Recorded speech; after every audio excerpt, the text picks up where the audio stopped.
Hey yo, this is another episode of the Steven from the Old Time Podcast. Listen to my dad, he's awesome.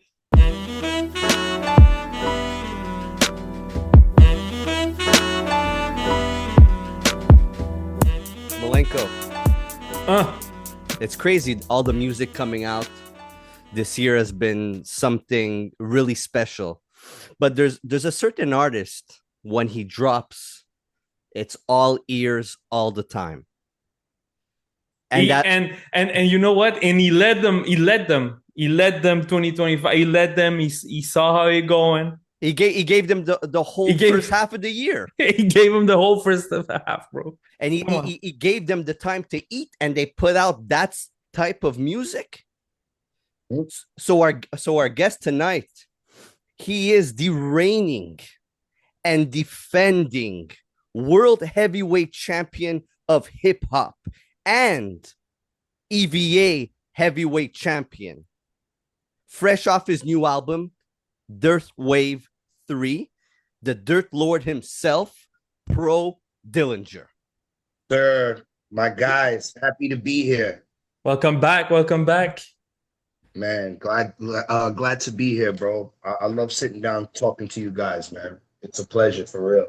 Absolutely. And you have the Metallica shirt on.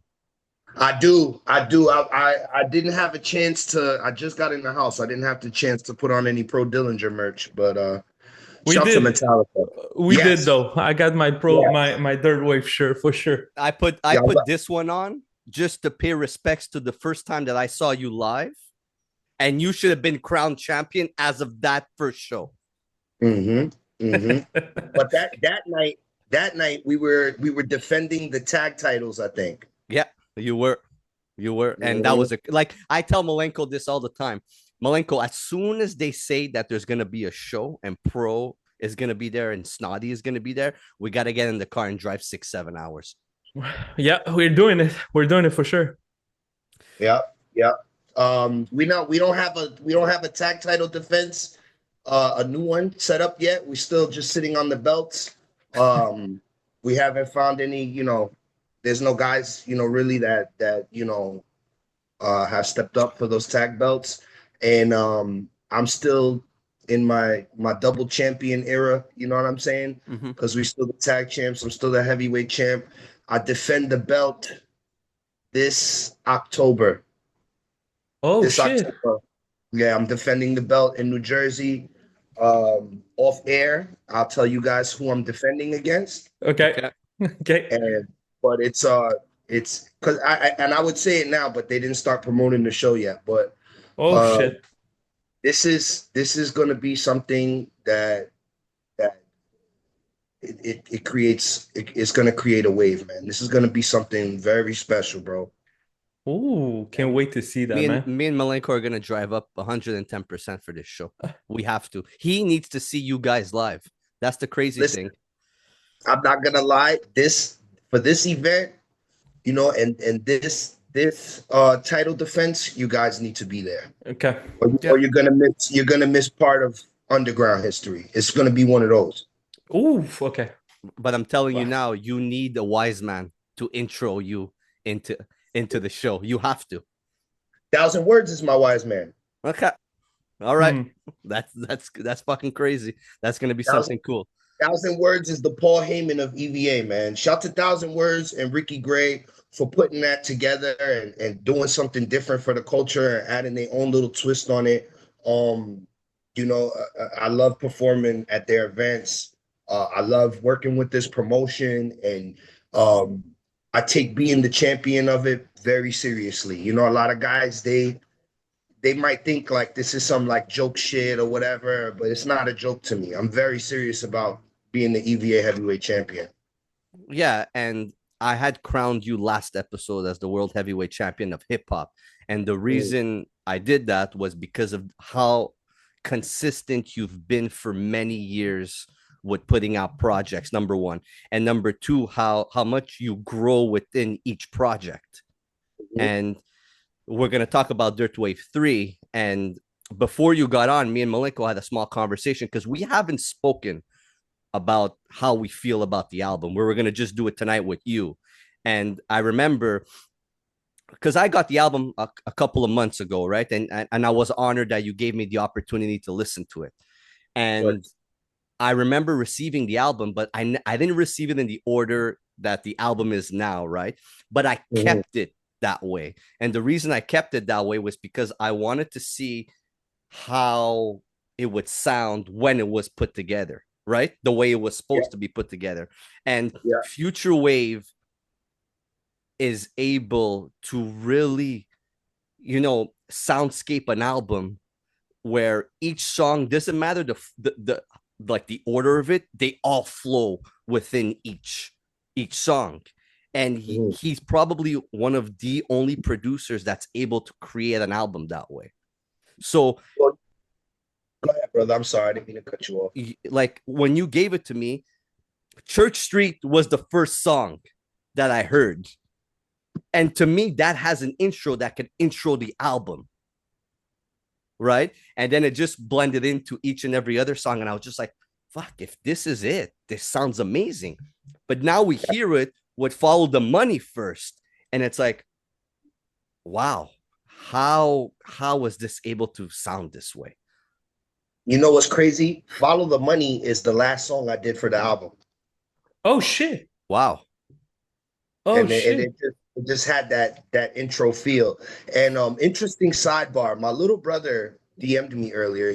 Huge fan of my music, obviously, for life. No choice. You're right. He likes to work out to my shit, right? But so he hits me up earlier, right? And I've asked him a few times, like, how do you feel about the album? How you like it? And he hasn't said anything about it. So today this guy hits me up out of the fucking blue, right? And I quote, he goes, "Yo, son, I'm not gonna lie to you. I hate this album." What? Okay. Yo, I was like, what? Yo, I was like, bro, get a fucking life, bro. Listen to it again. Go fucking work out. Go do what the fuck you gotta do, but get a life. You know what I'm saying? He's like, I hate this album. I can't tell you why. I don't know what they like. I'm like, bro, you don't know shit about music at all. You don't know shit. That's little brother asshole shit. You know what it is? My little brother, he's like real nostalgic, bro. He's real into like my older stuff. Okay. You know what I'm saying? He doesn't like my sound evolving into because he's it's sentimental to him. You know what I'm saying? Yeah.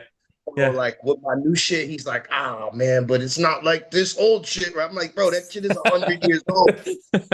Yeah. You know what I'm saying? Yo, maybe like a month ago, he hits me up and he's like, yo, your new album better be better than Oroku Saki. I'm like, bro, what up, bro?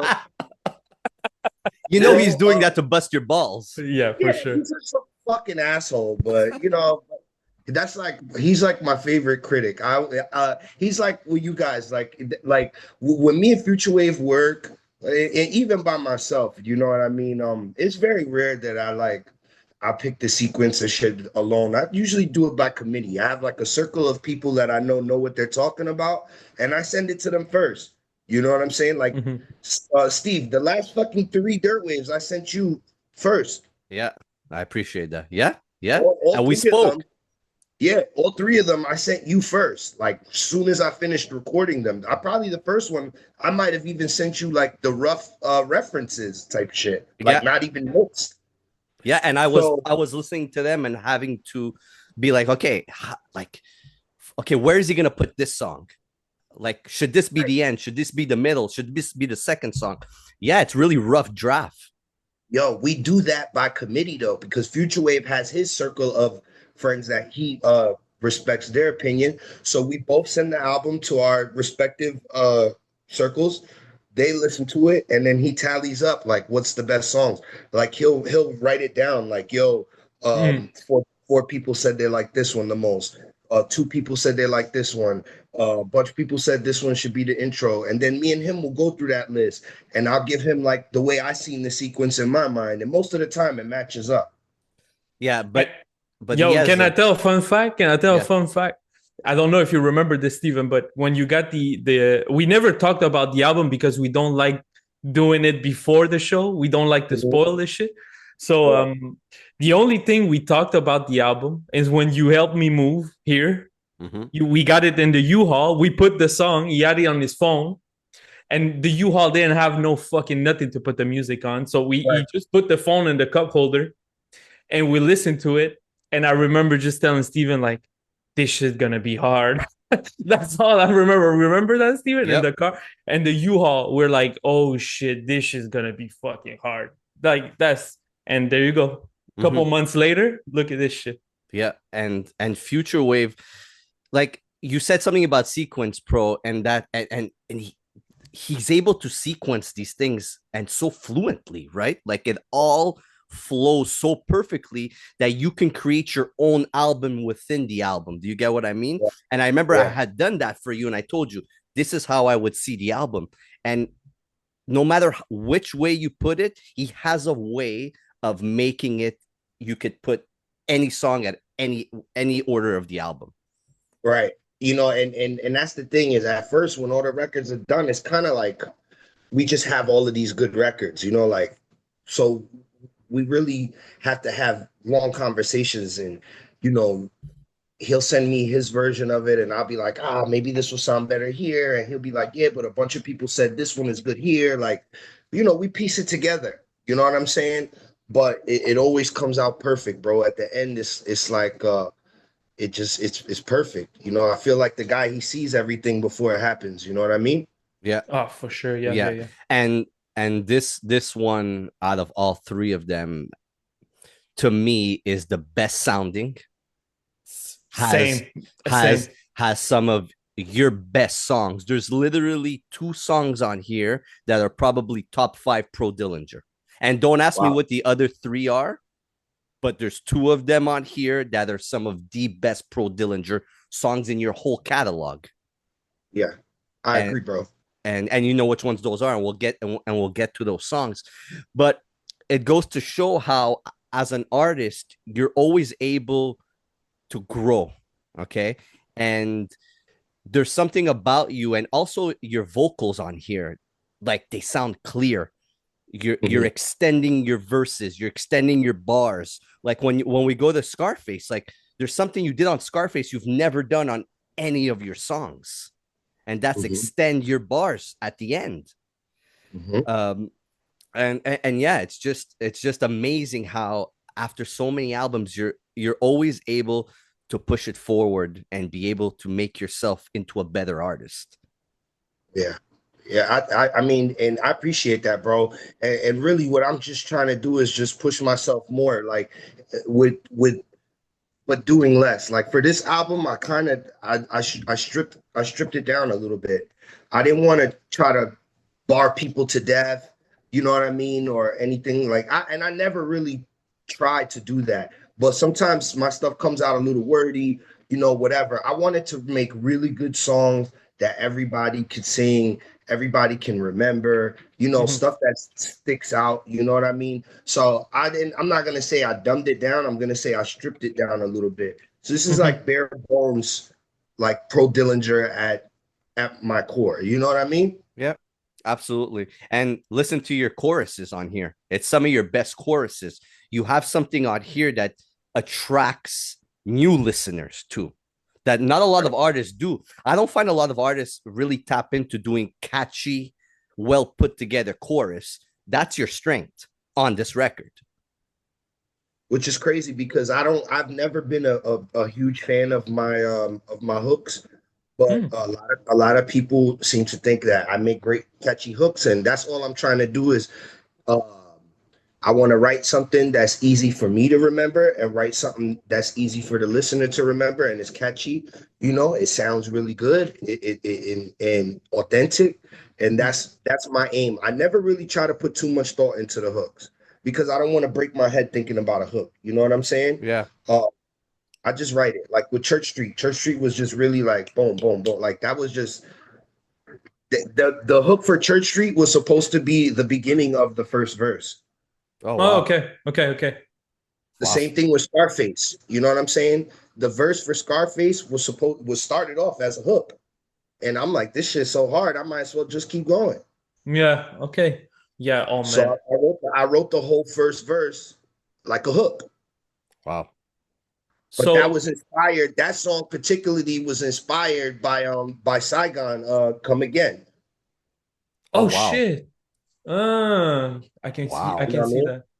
That's Yeah. a direct inspiration from that record because Saigon, we're from the same county. So Mm-hmm. when I was Okay. young and I was coming up, he was already a very popular artist out here. You know what I Hmm. mean? But he wasn't like signed yet or nothing. He was like on the come up, like on some like uh kind of like how 50 was like, how you used to hear about 50 Cent before he got his Columbia deal, then he got the Columbia deal and he got shot.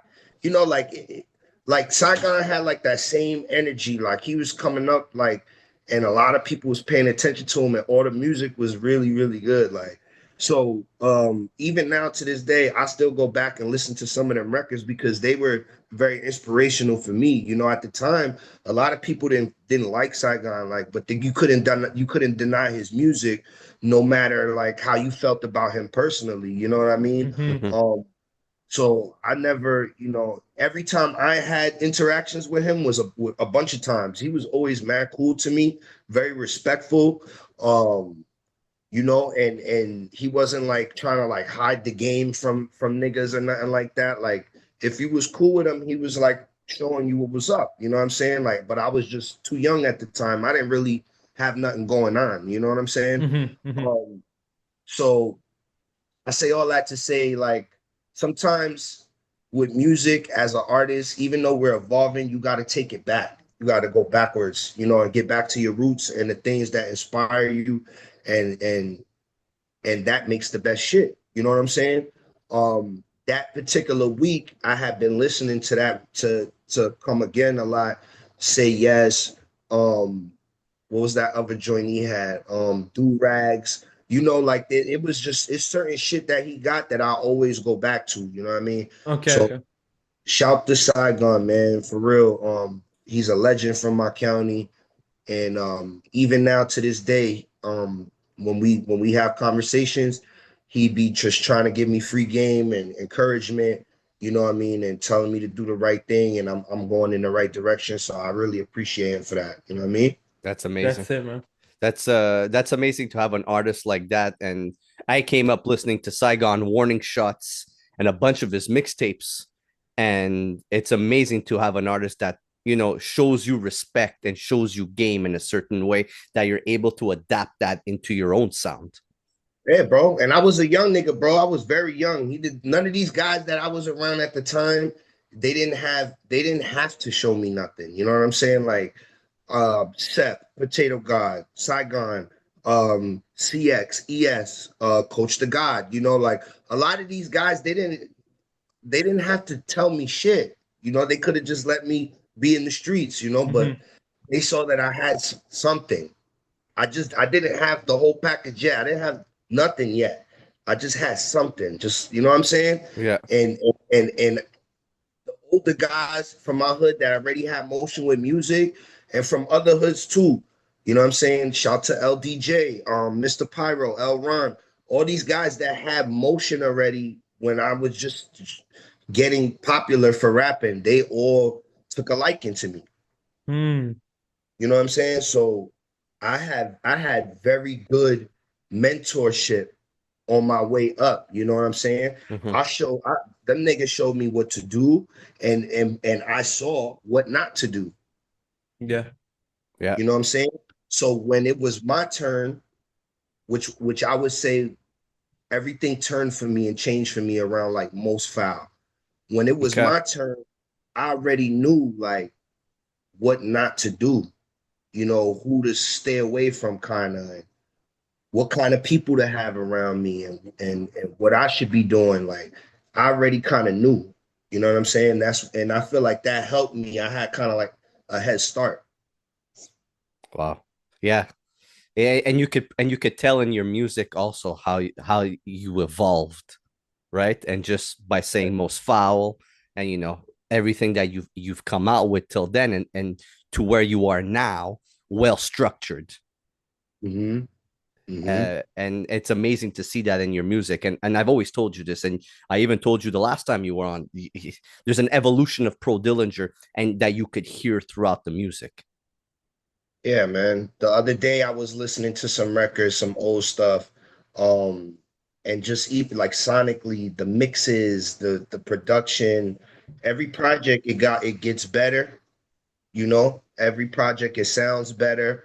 Every time it's a little sharper, and I feel like I'm not even all the way done honing my style yet. Like I've mastered how to rap, but I feel like that I still have some more sharpening to do. You know what I'm saying? I Yeah. feel like it could always be better. I don't want to just be content with being all right, cool, I'm Pro Dillinger. Like nah, bro. I want to be the best version of Pro Dillinger I could be in and out of music. Yeah. But as far as music is concerned, I feel like there's always little tweaks and little like wrinkles you can add to your game. You know what I mean? I'm never gonna change my style, but I always feel like I can add to it. You know what I mean? So that's what I've been working on lately. Even taking some time away from music just to really like tap in with myself. You know what I mean? Yeah. So between last year was like a burnout year. You know what I mean for me. So this year I didn't plan on recording any music at all.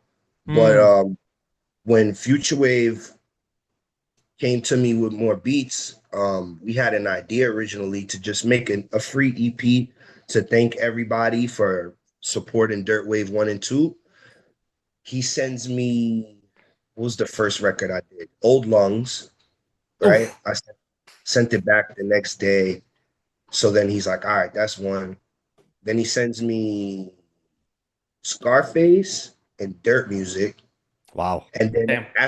after those two, he was like, "Yo, bro, like we got something special. I think this is like too fire." And I was like, maybe it's too fire for an EP. We should probably just keep cooking and just see what we come up with. And so we just kept cooking, kept cooking, kept cooking. And Steven, I told you off camera, like we don't have throwaway joints. It's not like we like, all right, let's pick from these joints and then the rest of these we don't make throwaway joints. So it's like everything that he sent me, I recorded and we used. But that's how all my albums go. I don't make throwaway music or like if I have a project with 10 records, I don't make 15, 17 records and pick the best 10. If I make 10 records, that's the ones I'm using. Oh, interesting. So you just, if there's something you don't like, you just keep working on it, or you just one shot them. I don't make anything that I don't like. Okay, yeah. Like for me, it's all art. You know what I'm saying? Yeah. I don't waste my words because it takes a lot for me to muster them. Yeah.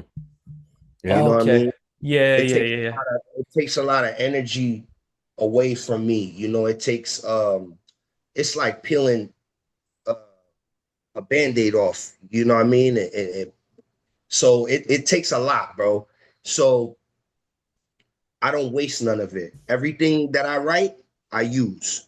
I don't have throwaway verses to go to the freestyle shows and rap with the DJ. Like I don't have none of that. Everything I cook from scratch. Is it because you have so much emotion and energy and you want the listener to really hear everything that you're going through or everything that you're saying? Yes. And then I feel like the way you did it the first time is the way you meant it. Yeah. Okay. Yeah. Yeah. So if I make a song and then I go back and rewrite the song, it's not gonna feel real to me. And if it doesn't feel real to me, it's not gonna feel real to you.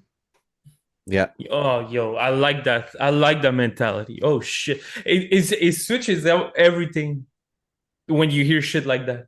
For me, for a listener, it's crazy to know that you just everything you go. Well, it sounds like it, but when you just work on a song, you put everything out there, and I had the idea already that you did that, but to know that you have no throwaways is crazy. Listen to Reasonable Doubt, bro. Like Yeah. No throwaway. There's Yeah. no throwaway verses. Everything I recorded for that project. That I wrote it the night I recorded it. Yeah, that's why your projects stand out, because there's so much that it's you. There's no like, I don't like how I wrote this. Let me go back and do it. It's you. You get 100% pro Dillinger's mind, right? And now the scary part about that is like I like Pro Dillinger is an avatar. You know what I'm saying? He's who I am in real life, but just with the volume real turned up. You know what I mean? So when you're listening to a Pro Dillinger record, you get a lot of like real meat in there because the line is so blurred. You know what I mean? The line is very blurred, bro. So you might think you listening to a rap song and you really might be hearing a cry for help, or some real disturbing shit that really happened to me in real life that people just be thinking is rap music. Well, look at and I try to be as I know initially I didn't want to be as vulnerable as I am with my because I didn't want to incriminate myself first and foremost. Yeah. And I didn't want people to really know real me, but I think that when I rap, real me is what people want to hear. 1,000%. They're not listening. They don't want to hear a persona. They don't want to hear your avatar rap, bro. You know what I'm saying? They want to hear who you are. People want to know what your neighborhood is like. People want to know fucking that you're arguing with your baby mom or your wife or whoever. Like that people want to know that life isn't perfect because they're going through that shit too. They want to relate to it as well, right? They want to relate to it, bro. They need something to latch on to. They want your music to help them get through the day, get through life, get through relationships, get through arguments. Bro, I'm selling people hope. Yeah. You know what I'm saying? I'm a hope merchant. Like I'm a wish master. Like I want everybody that listens to my shit that's the same as me to do better than me. Especially if listening to my shit can help you. I want that. You know what I mean? I'm the same as niggas, bro. And people be seeing me at the shows and they're like, they be like surprised. Like you see how we are in real life, bro. I'm not hiding in no fucking green room. We're not backstage or nothing. We're in the crowd, bro, drinking beers with the people that listen to us. We're in front of the venue smoking joints with them. That's real me. You know what I'm saying? Yeah. Talking wrestling, talking everything. Yeah, bro. That's real snotty. That's really snotty that you're talking to. You know what I'm saying? Like and people be thinking like that it's just rap music. That's just the persona. That's just bro. Character. You know what I mean? The facade. Yeah, but it ain't really a facade because it really be us. Yeah. It's just with a different name. Yeah. I'm saying? Absolutely. And even talking to y'all right now, I haven't talked to nobody this much in like a month. There you go. For real, in real life, I don't. You know what I'm saying? I DM people and I text people, and I'm very introverted, and I sit in my crib in the living room, bro, and drink beers, dolo, watching wrestling, put my kids to sleep. You know what I'm saying? Like, I'm like that in real life, but it's like when it's time to turn it on and flip the switch and walk down the ramp and hit the ring, that's me. You know what I mean? Yep. That's me. That's me too. Yeah, it's only one you. There's no different sides of you. You're not Two-Face. You're not a character. You're always on as who you are as a human being. That's what I'm saying, bro. It's like, and even the best wrestlers, they play themselves, bro. You know what I mean? Yep. Stone Cold, Foley, Sandman. You got guys that the best, most over guys play themselves. They just turn up the volume a little bit. Yeah. Yeah. Fatu. Jacob Fatu. You know what I'm saying? Mm-hmm. Like you don't gotta be nobody else. You just gotta. Sandman wore sneakers to the ring because he forgot his fucking gear, his boots and shit. And Paul Heyman was like, I don't give a fuck what's on your feet. Get out there. Yeah. Be you. You know what I'm saying? Be yourself. He didn't have no gimmick. You don't need no gimmick. Yeah. So I think that's why I'm over right now. It's because I don't need no gimmick. I'm really just out here playing myself. Yeah. And the music speaks for itself. That's important. The music really speaks for itself. You don't feel that some artists, you see that they're trying too hard, right? And you could feel it within their music. That's why their music just gets pushed to the side. As to where with yourself, the music speaks, man. You know what it is? And I got a perfect like example for you. It's like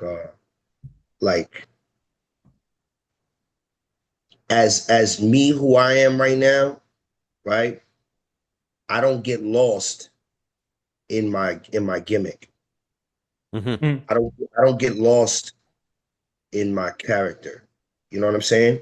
My gimmick and my character gets lost in me. I like that. Yep. You feel me? Yeah. Exactly. Like that really be the shit. You know what I'm saying? Is like that gets lost. You know what I mean? So I try to find a good balance between the two, and duality is good, bro. You know what I'm saying? It's not a bad thing. You feel me? Duality is balance. You know what I mean? Yep. Yeah. Yeah, it's necessary. I think with everything is necessary. A good balance on. Exactly. If I was pro Dillinger all the time, I will crash and burn. Yeah, straight up. I need that balance. I need that time with my children. I need them walks in the park. I need to sit down and watch wrestling. You know what I'm saying? I need that duality, bro. Yeah, and like that's something that you hear on volume 3, the balance, because you have let's talk about the intro. Follow the Money is drumless. Yes, it's a drumless song, and I was surprised at first when I heard the drumless, but Futurewave did it so well. And, why? but then you got songs like Scarface, you got songs like Road to Riches. Those are bangers. Right. But people forget that I got whole drumless albums. Yeah. Yeah, for sure. You know what I'm saying? So it's not a foreign, thing. You know what I'm saying? Like it maybe and Futurewave did a drumless joint for me on part 2. Part 2, yep. And you do it like, but we're not gonna have the whole drumless album. You're not gonna get the super sober album. And Dirtwave, the volume 3, I think is the perfect balance that you need on the album. I think you show up with the intro, with the outro that we speak about later, but then you get King, and King, you're not even on it. Not even on it, bro. Brilliant. You're not even on it. You just put, and I was waiting on your verse. I was like, bro, it's coming. But that was, and speak about the decision about not leaving a verse out. Check this out, right? Mm-hmm. I got a trivia question for y'all, right? Oh shit. Okay. What's the only other album that I've done that on? Dios es amor. My man. Who was on that record? Lord Juco? Juco by himself. You know what's crazy about that? Like, I'm going to tell you, since you're asking me the trivia question, I'm going to tell you a story about that. The first time I heard that album was on YouTube, because you can only listen to it on YouTube, right? They're streaming. Yeah, they flagged it. So I know there's Ty on that record. I know there's Mickey on that record. And I heard Lord Juco, but it was really the first time I heard Lord Juco. That made me go listen to Death at the Derby and the Derby, and like listen to all his other stuff, and then get to know that he had the records with Finn. You know, and now you see how it's tied in. Yeah. Because I already had Pray for My Pray out before that. Yeah. Mm-hmm. But that's how long I already been tapped in with all them Canada dudes. Yeah. You feel me? Yeah. Juco is so fire, bro. And that beat, all I could do was listen to it, right? And I only heard him on this. I sent it to him. I was like, yo, you know, a 16 will do, you know what I'm saying? And he went crazy on that shit. He sent it back dumb fast. And once I listened to it with his words on it, I just felt like it was finished. Like I didn't need to do anything else on there. But it makes sense because it's a part in the album that you're not needed. You're just shining a light on other artists that you respect and that you're a fan of. Facts. You know what I Facts. mean? And that too. right. So like on King, like me and Malenko, we're fans of Snotty and Big Trip. Big Trip was on the pod with us. He's a great dude to talk to. He's a really talented, super funny. He's hilarious. He's hilarious, dude. Killed me. And I was just like, you know what? Either the beat could have just continued rocking, or it's just like, we don't need Pro on here. This is his team doing their thing. It's like they're bigging up you. It's a Wu-Tang play, kind of like, you know what I'm saying? Like, I felt like, all right, you know, every time I go on a Abyss podcast, they'd be like, when's the Umbrella album dropping? When's the Umbrella album dropping, right? Shout out to the Abyss. Everybody's always asking me that, right? And you know what my answer is? Every album's an Umbrella album, bro. Okay. Malenko's going to give me shit for this because I know he wants an Umbrella album. I've told you off air, I don't want an Umbrella album. Yeah. I told you this. Now, why don't you want an Umbrella album?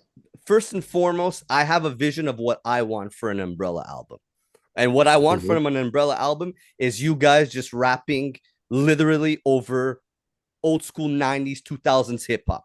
Really cementing you guys with that sound and being able to annihilate with how great and so diverse MCs you are on that style of production. That's what my mind wants. Because I always used to be a fan of the Weathermen. And the Weathermen with Cage, Tame One, Copyright, they never put out a Weatherman album. They only used other people's beats. And to me, that mixtape sound was one of my favorite things in hip hop.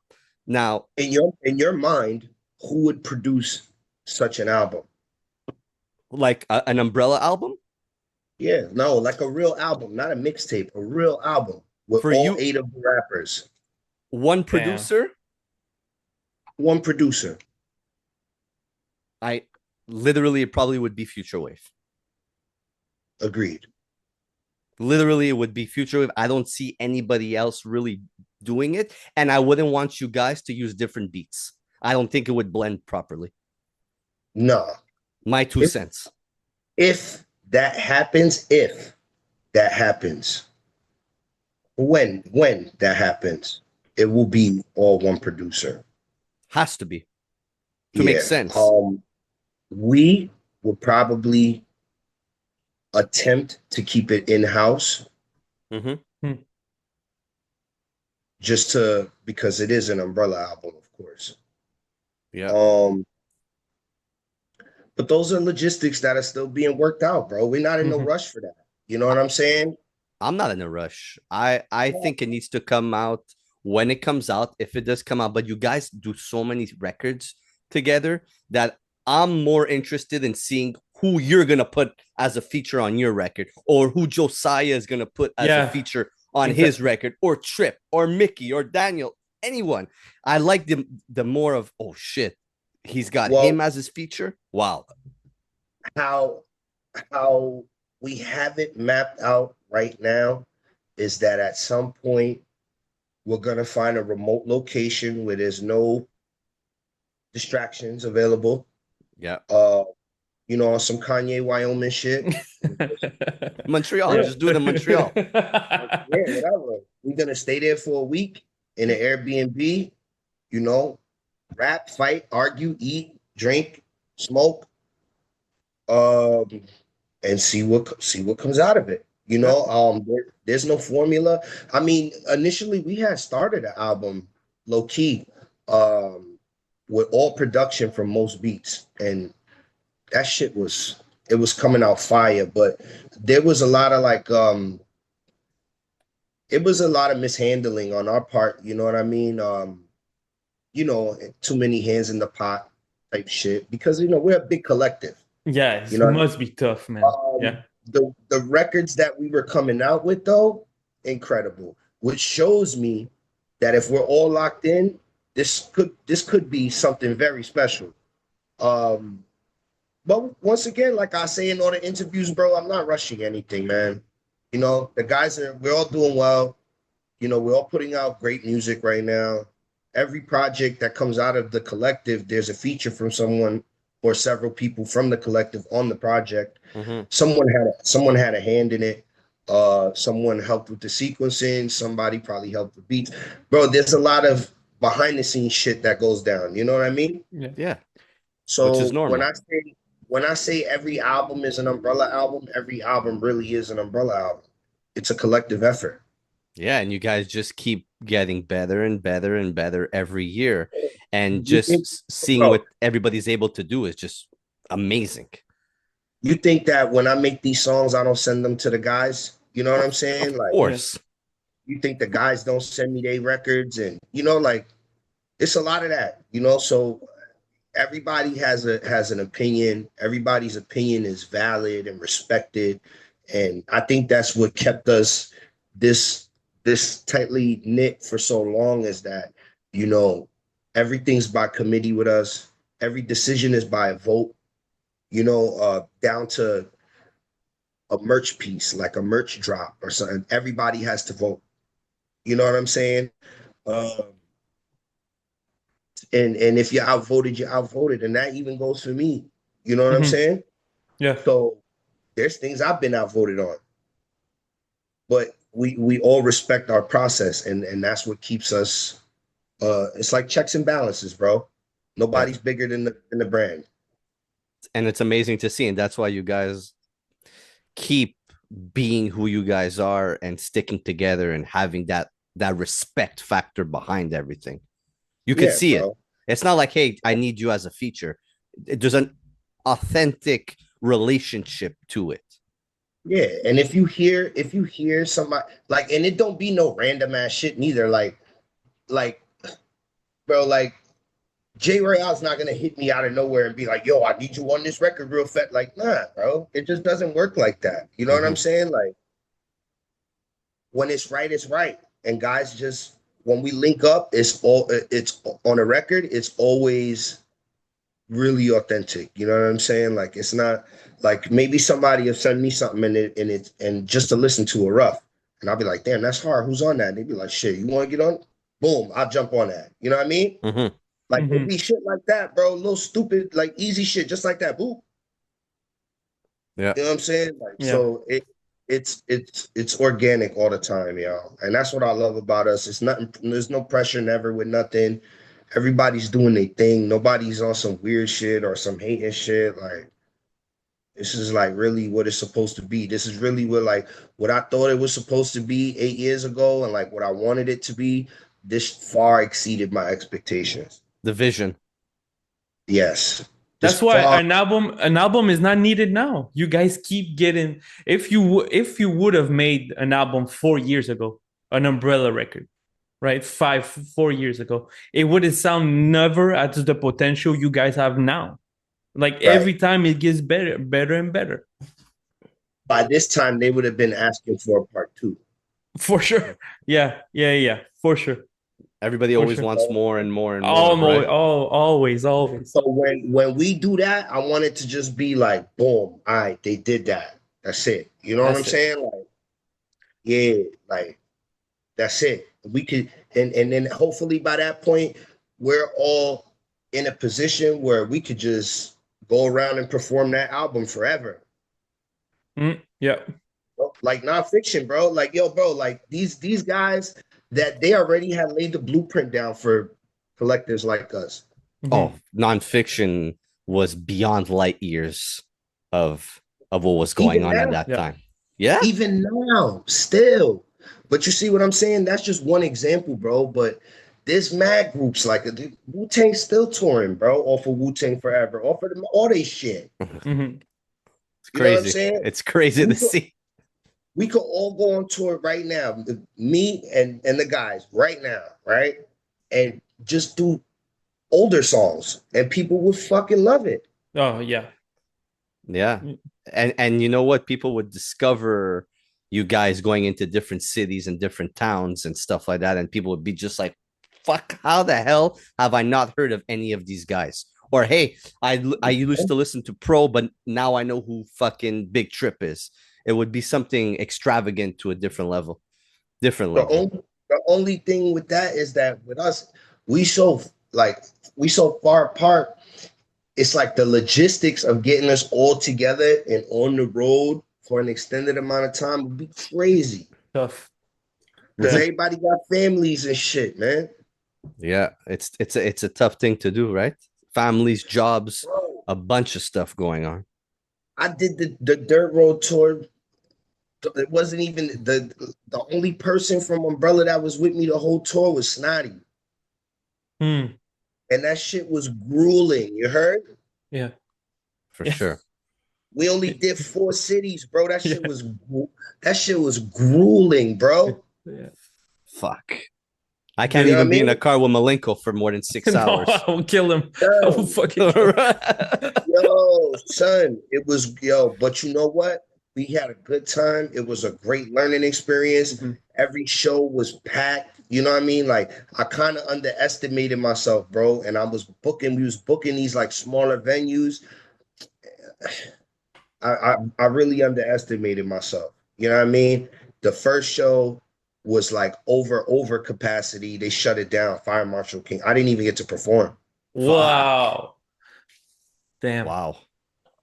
Yo, they cut that shit off right in the middle of Jay from Jersey's set, and he was going crazy.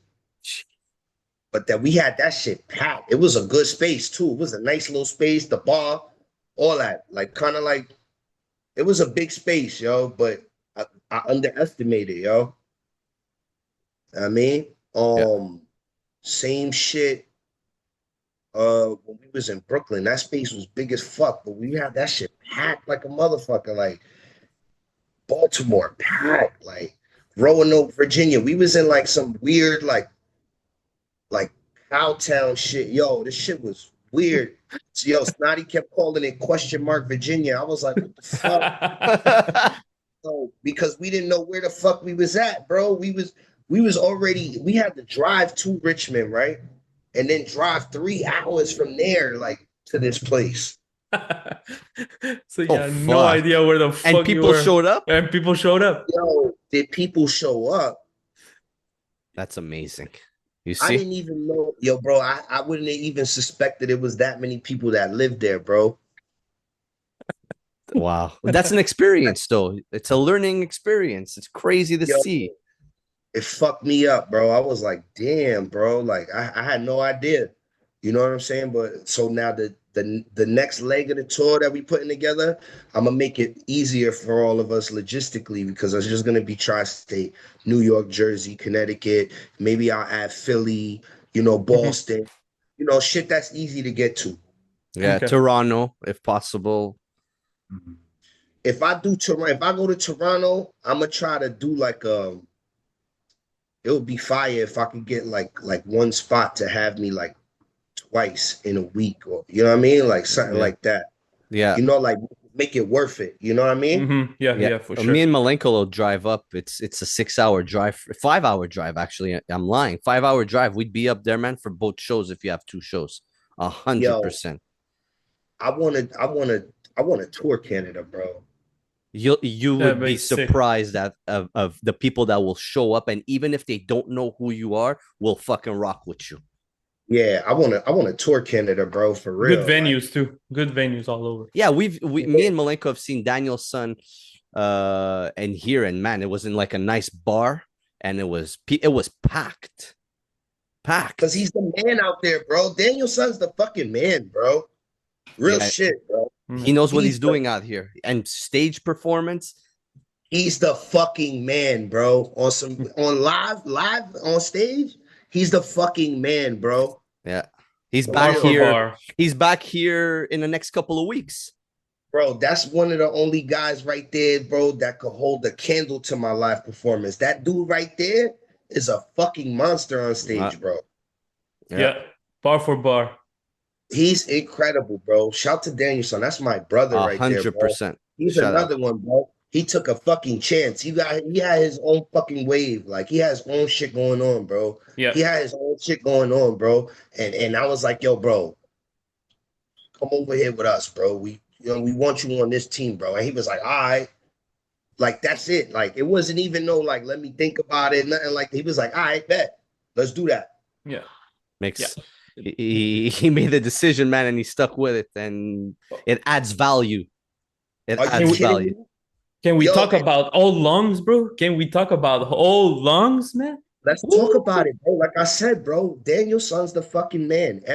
Y'all see, I have a few different records with him, bro. You know what I mean? Every time we cook together, it sparks, bro. Every single time, bro. You know what I mean? No loyalty, teal cutlass, bro. Like we got joints, bro.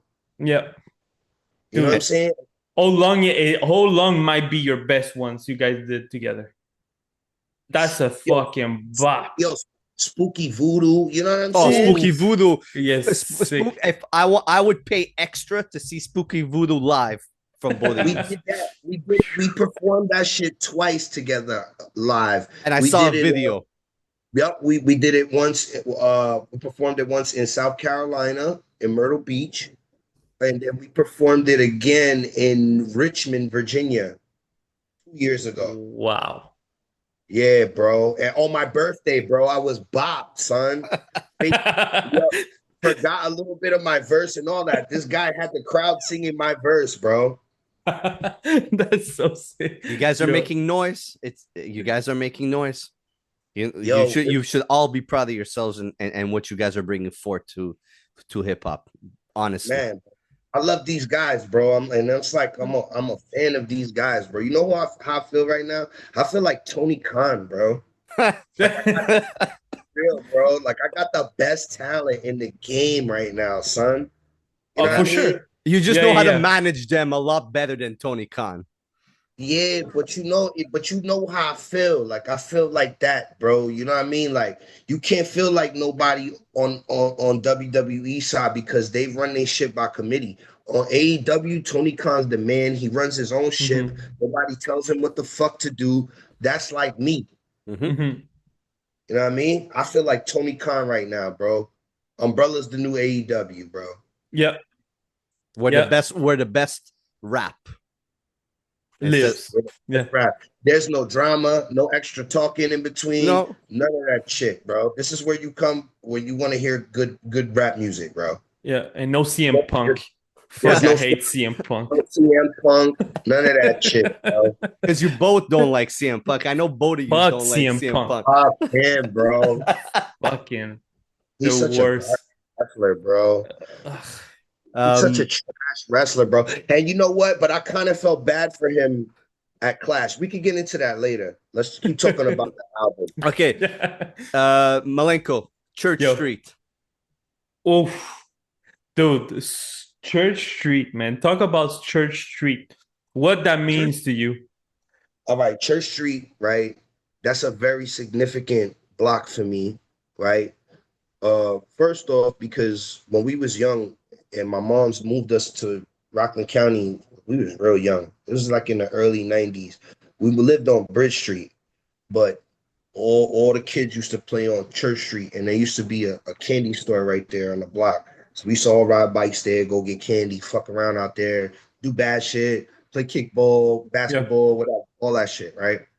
Fast forward, as a grown man, I end up moving back to that specific particular neighborhood where I had so many connections to that land, right? In particular, and a lot of old friends that still stayed there. And so when I moved back, it was almost like a homecoming.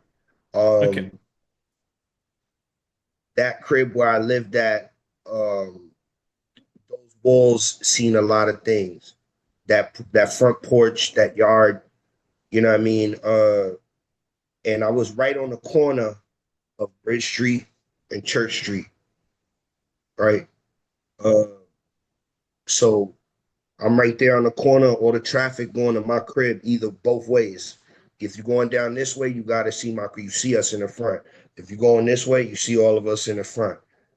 You know what I mean? I made a lot of money over there. Um, I went through a lot of like bad things over there and like a lot of heartbreak and pain, and a lot of good things happened to me there. And a lot of good things and bad things happened to my friends over there. Mm-hmm. And Uh, and when you so wrote, did you hear the beat first, and the beat gave you the idea to go to Church Street? no, when No. I write, bro, it's never really like an idea. Mm-hmm. I just write, bro. Like I Okay. was Okay. telling you earlier, I Mm-hmm. don't try to break my head. It usually be the first thing. Like all my shit, all my raps is intrusive thoughts. Mm-hmm. Like I Okay. can't. It's just like whatever pops into my head, boop. That's what I write. Mm-hmm. Mm-hmm. Um, and then I just build on it. So Church Street was that was a song that I didn't really and it's gonna sound crazy, but I didn't have to put too much effort into writing that song. It almost wrote itself. Yeah. Um, the hook the hook was very natural. Uh, I damn near freestyled it. Um, let's go to I was on Church Street doing what I wanted. Ain't nobody try to hurt me. When I was in town, I got some money out of Hershey's. So when I moved from Church Street, I moved to Hershey's, which is Okay. another well-known section of my neighborhood. So I live right across the street from Hershey's Deli. That's a notorious block where a lot of guys made a lot of money at or whatever. Um, Poppy had the grams. I was getting them for dirt cheap. Havistraw is well known for what it's well known for. Um, and at the time, I had a nice thing going on. You know what I mean? So Mm-hmm. that's where that song comes from, bro. I'm just drawing from personal experience. Um, and it came out very naturally. I didn't have to try to force that record. Like, and the first time the way I wrote it is how I left it. Damn. And it's one of your top 5 songs from That's one all of the your ones for you. 1,000%. I think so too. I think so too. 1,000%. There's so much. You're so present on that track that's a song that you need to play live 110% because you hear Oh the yeah, passion in there. Incredible song. I love Incredible that song. record, bro. It was, bro. It was so easy to write, bro. It was like it's like almost not even fair. Bro. The plot thick is my bitch thicker. I fuck with real niggas. Y'all fucking with bitch thick. Yo, bro, so easy, Yeah. bro. It Yeah. was over the stove. I bring it back. I'm a wrist whipper. You want to come get with us? We shooters and wig splitters. It was so easy to write, bro. Yeah, It was. You know what it is? It's the production, bro. The fucking beats, bro. Yeah. and he gave you on here, and I've told you this off air. He's giving you some of his best production on here. It's Yo, crazy. why you think we didn't? We was the original plan was to make an EP, bro, and just give And it. you had to cancel that out because you wouldn't Yeah, have got this body of work that you guys created. Like let's get to Scarface, and we spoke about it earlier, but like to me that's my favorite Pro Dillinger song. I'm telling you now, and hands down. hands down. And the reason why, and I've had this record for a long time, I've been able to sit with it. That's your anthem. That's your coming out song too. If I'm a pro wrestler and they say, "Okay, Steven, what do you want to be your intro?" That's my intro song. That's what I'm coming out to. That's what Jacob Fatu needs to come out to. I wish a wrestler would pick up that record, bro. Real shit. I would just give it to them. But Here, you They get need to. you see the energy I'm hearing in yeah, this record, and I've said it, the way you extend your bars. on here. I'm not a rapper. I probably have no idea what I'm talking about, but that the words, when you extend them at the end, it's something I haven't heard you do. And that's when I talk about a growth in an artist. That's the song right there. That's the song that you like. So I have a friend that listens to you, that listens to metal, that listens to hardcore, that listens to rock music. And we were watching Clash in Paris together. And he's like, yo, the new Pro Dillinger song. I'm like, which one? He's like, Scarface. And I'm like, would you like it? He's like, fuck, I've never heard him like this. Like, you hear it. So, like I said, once again, I was drawing from that Saigon record. I was already on that energy. The first verse was supposed to be a hook, more or less, and I just ended up building on that. But the overall feeling that I've been trying to capture with Dirtwave is like, and especially in Dirtwave 3, I'm trying to like channel like that 50 Cent, DMX, Mob Deep energy. You know what I mean? Like good chanty hooks, aggressive production. You know what I mean? Like I'm trying to work up something different. You know what I mean? Like I'm drawing from a different source. You know what I mean? You know who your spirit is on this? Prodigy. Cool. Prodigy. HNIC 2. I didn't want to say it. You know what I mean? But I'm drawing from all of that. You know what I mean? Onyx too, kind of. All of that. Bro, that's all things that are nostalgic to me. So, but even the production, like Scarface beat sounds like some like early G Unit. Yeah. Oh shit. Yeah. So I'm matching that with the Saigon shit, right? And then the 50 energy, like, and just make it my own. Yeah. You did it. 100%. Like I said, the whole first verse, I wrote it like it was a hook. So that it was easy for people to remember. And then the second verse, I pulled up with flow. Yeah. You know what I mean? Yeah. To break it up a little bit. Yeah. Boom.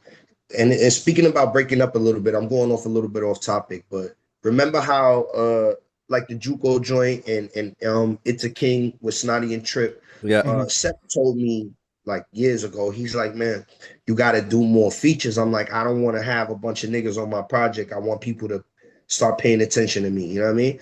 He like, nah. He like, your voice is so raspy, it's so abrasive that sometimes the listener needs a break from it. Like a different texture. You know what I'm saying? So that's why like Dirt Don't Hurt, it has 6 features on it. And people don't even peep that shit. That Dirt Don't Hurt only got 3 solo songs on it. I love that. I love that record too. It's probably the only one I don't own. People don't even peep that. I got a copy for you. I got a copy for you. Okay. Yo, what's the other joint? Then I come back with Dirty Work, and I only got 3 features on it. And that one kind of like went over the radar type shit. You know what I'm saying? Under the radar. So it's weird how that shit kind of works, but he was right. Like sometimes my albums be so aggressive, bro, and abrasive that it needs a different tone, a different texture. That's why certain joints, I might do a spoken word piece or have a joint like with just Trippin' Snot on it or with just Juco on it, or I like to break up the routine a little bit. Yeah, and then you get a joint like Fentanyl with Estee Nack, which is really left field on the album that kind of breaks up the album. Right? Because Nack has a whole different tone than me. He has a whole different texture. He has a whole different rhyme pattern. So and then having a cordial relationship with him and Futurewave and him having worked together, it was very easy to get him featured on the record. So when I had first heard it, as soon as Futurewave sent it to me, he was like, "Yo, bro, this sounds like some shit Knack would kill." I'm like, "See if he'll get on it." I fuck with Knack, you know what I mean? I fuck with all them guys over there, the whole 23, you know what I'm saying? Shout to Knack, Divino, Hidden, you know what I mean? Hidden character is crazy. That's my bro right there, bro. Crazy. You know what I'm saying? Like, that's my bro right there. I fuck with him. You know, shout to the Mayos, you know what I'm saying? The twins. You know, shout to Feed the Family and all of them guys over there. I've been fucking with all them guys for a minute now. But Boston, Massachusetts. Not Boston. You know, a lot of them dudes, they from Lynn. Lynn is next to Boston, right? I don't know about geographically, I don't want to get on here and lie and shit, but Lynn, Massachusetts is like a whole different world than Boston. Okay. Okay. It's different. They got their own shit going on over there. They buy the water and shit. They got their own. Okay, Lynn is kind of like Haverstraw. You know what I'm saying? Like where I'm at is different in my neighborhood because we kind of like off to the side. We buy the water. Okay. You know what I mean? It's water and there's mountains over here. So we kind of like cut off from the rest of the county. So where I'm from, it ain't like nowhere else. Okay. Where they at, it's like you got to go up this. They shit is like it's its own shit. Okay. You know what I mean? When I went out there, I got to see it for myself. It's its own thing. Its own interesting biosphere, whatever you call it. They got their own shit going on out there. I'm gonna look that up. They got that's why they flow sound different. You know what I mean? That particular flow, bro, that splash flow, that's from over there. Okay, that's interesting. I never read into where they came from and having that now that you talk about it with the flow, it's different. It makes sense. It's interesting. It's very interesting. That's flash flow from there. They got that. You know what I'm saying? Okay. Then you got the dudes, they get Feed the Family dudes, they all Dorchester niggas, you know what I mean? Like they different, you know, and then you got my son, what's his name? Blue Hill Bill. You know, like all these guys, they all from Mass though. And Mass, I say all that to say my son Code 9 is from out there. Shout to Code 9. So I say all that to say, like, there's a lot of talent from over there. And all them guys that I mentioned, they all showed me love. So I showed them the same love in return. Absolutely. All talented dudes, man. Blue Hill Bill, he's dropped a couple of things this year, man, that's really worth listening to. He's got some stuff. He's really got some stuff. Fire, son. Yeah, his flow. Now that you mentioned that whole splash flow and stuff like that, it's kind of coming to my brain right now on how their flow is really, really different. A splash flow, right? That's what they call it. But now I feel, this is just my personal opinion. I don't want nobody to get mad at me, but I feel like New York has that flow too, right? But it comes from Long Island, like, so you got like Huss, Rock, you know, like with that particular flow, you know what I'm saying? Yeah, like Knowledge the Pirate as well. Knowledge, you know, like they all got like that how do I say the word, man? It's like it's unorthodox. You know what I'm saying? It's like an unorthodox, different type of flow, real smooth, slide in and out of rhyme patterns, real easy. Like they're talking to you. Yeah, it's like very similar to that splash flow that comes from Lynn, Mass, and that particular area. Very similar, but different at the same time. You know what I'm saying? So yeah, man. And then, you know, you got other guys that have mastered that flow as well. Like, but I feel like those two areas really got that particular, that off-kilter, unorthodox, real like smooth, slippery in and out the flow type shit. Like that shit different from those two areas. Yeah, my shit is more like that shit to me is like that's like cutting a nigga with a scalpel or something. It's very like precise and it's precision, you know what I mean? Like the way I rap, bro, it's like a spoon. Like imagine getting stabbed with a spoon. That's how I rap. Yeah. Yeah. Mm-hmm. Yeah. Mm-hmm. You know what I mean? Yeah. Yeah. Like This volume 3, dude, I'm gonna tell you something. It puts me in danger because I mean mug motherfuckers listen to this shit. Let me tell you something. When I walk down with my headphones in and I have volume 3, if a motherfucker hit my shoulder on Scarface, he's done. He's done he's for it, done. dog. He's done. You put me in big trouble, dog. But Big then, trouble. but then, you know, what's the joint? What's the joint after that? After fentanyl is ain't no killer. Ain't No Killer is another joint. That's like one of the first joints I did for Dirtwave 3. You know what I mean? That's just high, aggressive energy. That's spoon music. You know what I Yep. mean? Like They sound that's like get anthems, like your anthems. yeah, bro. Like that's another good performance record. You know, I haven't tried that live yet. I've done Scarface live a few times and people respond to it really well. Um, I haven't done Ain't No Killer yet, but that's gonna start working its way into the rotation. Mm-hmm. Uh, Great record, super dope beat, fucking really easy to rap to. I didn't have to do too much. Probably took me like 2 days to send it back, to write it and send it back. Mm. Because remember, I told you I cook everything from scratch. Yeah. And you record always alone, right? Always. Always, yeah. I remember that you like being alone on your stuff and doing. That's I sick. never, never record. Like unless I'm doing a record with you, like. Mm-hmm. But the only person I really like do records with is Snotty. Snotty. Uh-huh. And you guys have that whole energy being together that it just makes sense.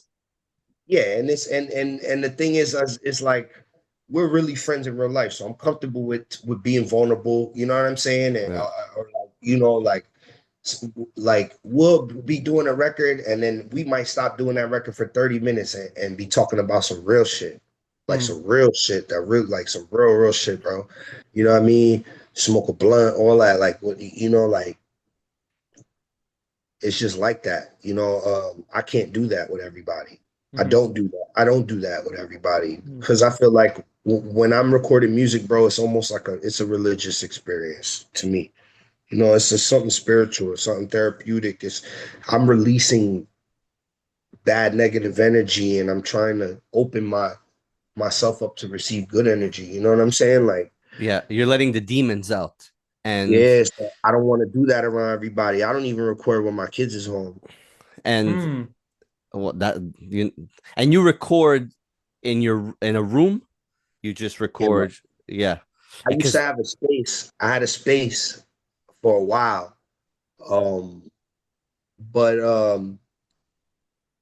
I figured once I moved to my new crib and I had more space here, I decided to just cut the extra bill and just record here. but it still sounds so It crisp. sounds great. Yeah, there's no problem with the sound. You've never had a record where you're like, where I'm like, he doesn't sound good on here, or I don't hear his vocals high enough. You've always have been able to sound as clear and as crisp. And if you know me and Malenko, especially Malenko, like we're keen on how crisp and how clean the vocals sound.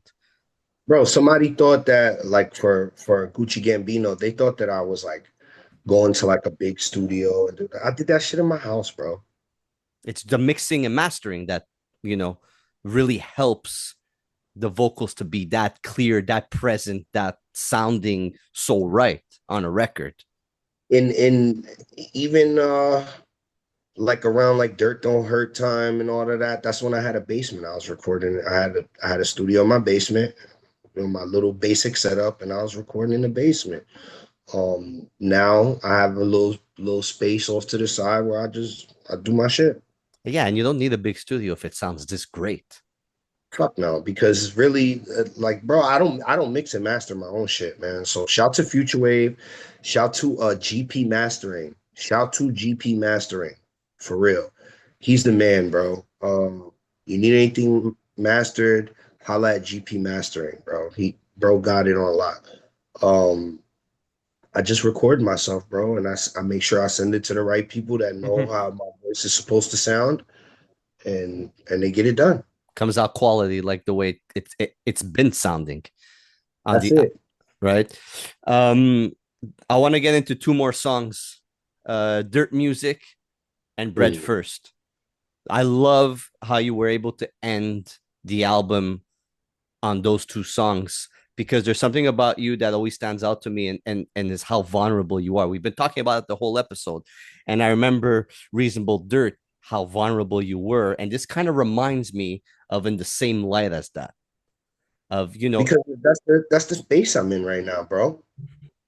And I want to get this shit off my chest. And that's where you're at your best. And there's something on, you say something on Bread First. It's, I can't move forward because I'm living my past ways. I look for better times, but I'm still in the bad days. And I remember nights when dinner was pancakes. That's traumatizing, bro. That's real shit. Yeah. You know, that's real shit. Look at the opening line for fucking Dirt Music. Who am I? Self-loathing master or a drunk nigga? Self-loathing bastard. Old habits got a nigga going backwards. Yeah. This is real shit, bro. This is real shit that everybody's feeling about themselves, bro. I have the ability to put it into words that rhyme, bro. That's it. Yeah. And you make us relate to it too.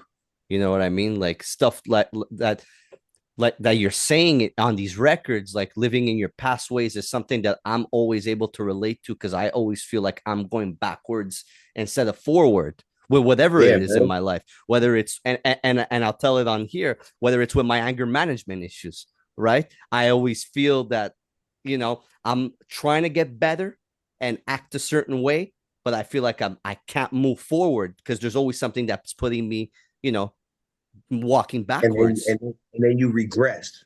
And then you feel like shit after. You're like, damn, bro, I'm better than that. You know what I'm saying? Like, that's everyday shit, bro. It's everyday life, shit, bro. We not no different. We're no exception to the rule because we're fucking rappers. You know what I'm saying? Like, yeah, guys make it look good on the internet. Yeah, we don't, but that's not what I want in my music. That's not the type of music that I'm looking for. And I'm sure it's the same thing for Malenko that he's not looking for. It's, we want to be able to relate in a certain way within the artist that we're listening to, man. And you're able to bring that to the table. I don't want to be one of those rappers that's all like mysterious with the mystique and I barely post and I don't answer no DMs. And when I come to the shows, I'm hiding in the, I don't want to be one of them guys, bro. No, because we don't want that from our artists. I find like the underground, quote unquote underground, has been able to break that mold. And I've been to shows where, like the Danielson shows, Danielson is hanging out with us outside, smoking cigarettes, bro, and drinking pitchers of beer, bro. You know, like having full-blown conversations. Yeah, bro, that's my friend. That's my friend, bro, in real life, bro. Fuck all that music shit, bro. I could link up with Danielson and drink mad beer, bro.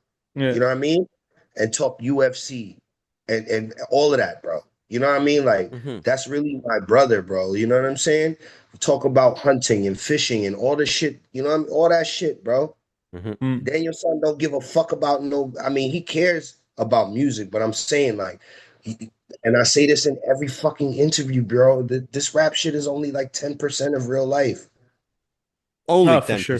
Yeah. Only 10%. I mean, Danielson, bro, could go into the woods right now and disappear from the whole grid, bro, and survive. Yeah. And he raps about it in his music, and that's what's so interesting about him. Because that's really him, bro.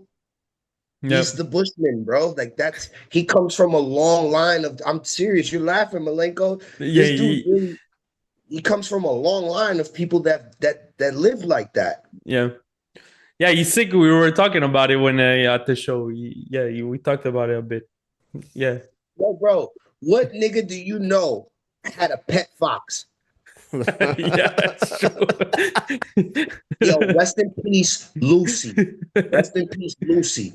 What nigga you know had a pet fox before? Nobody in the world. My friend Danielson had a pet fox before. Yeah. Yo, Yeah. he's like Paul Bunyan, bro. Before I got cool with him, bro, I used to hear mad stories about Danielson, bro. Like tall tales, bro. Real shit. Oh shit. Oh yeah. That's funny. But like shit that really happened, bro. Yeah.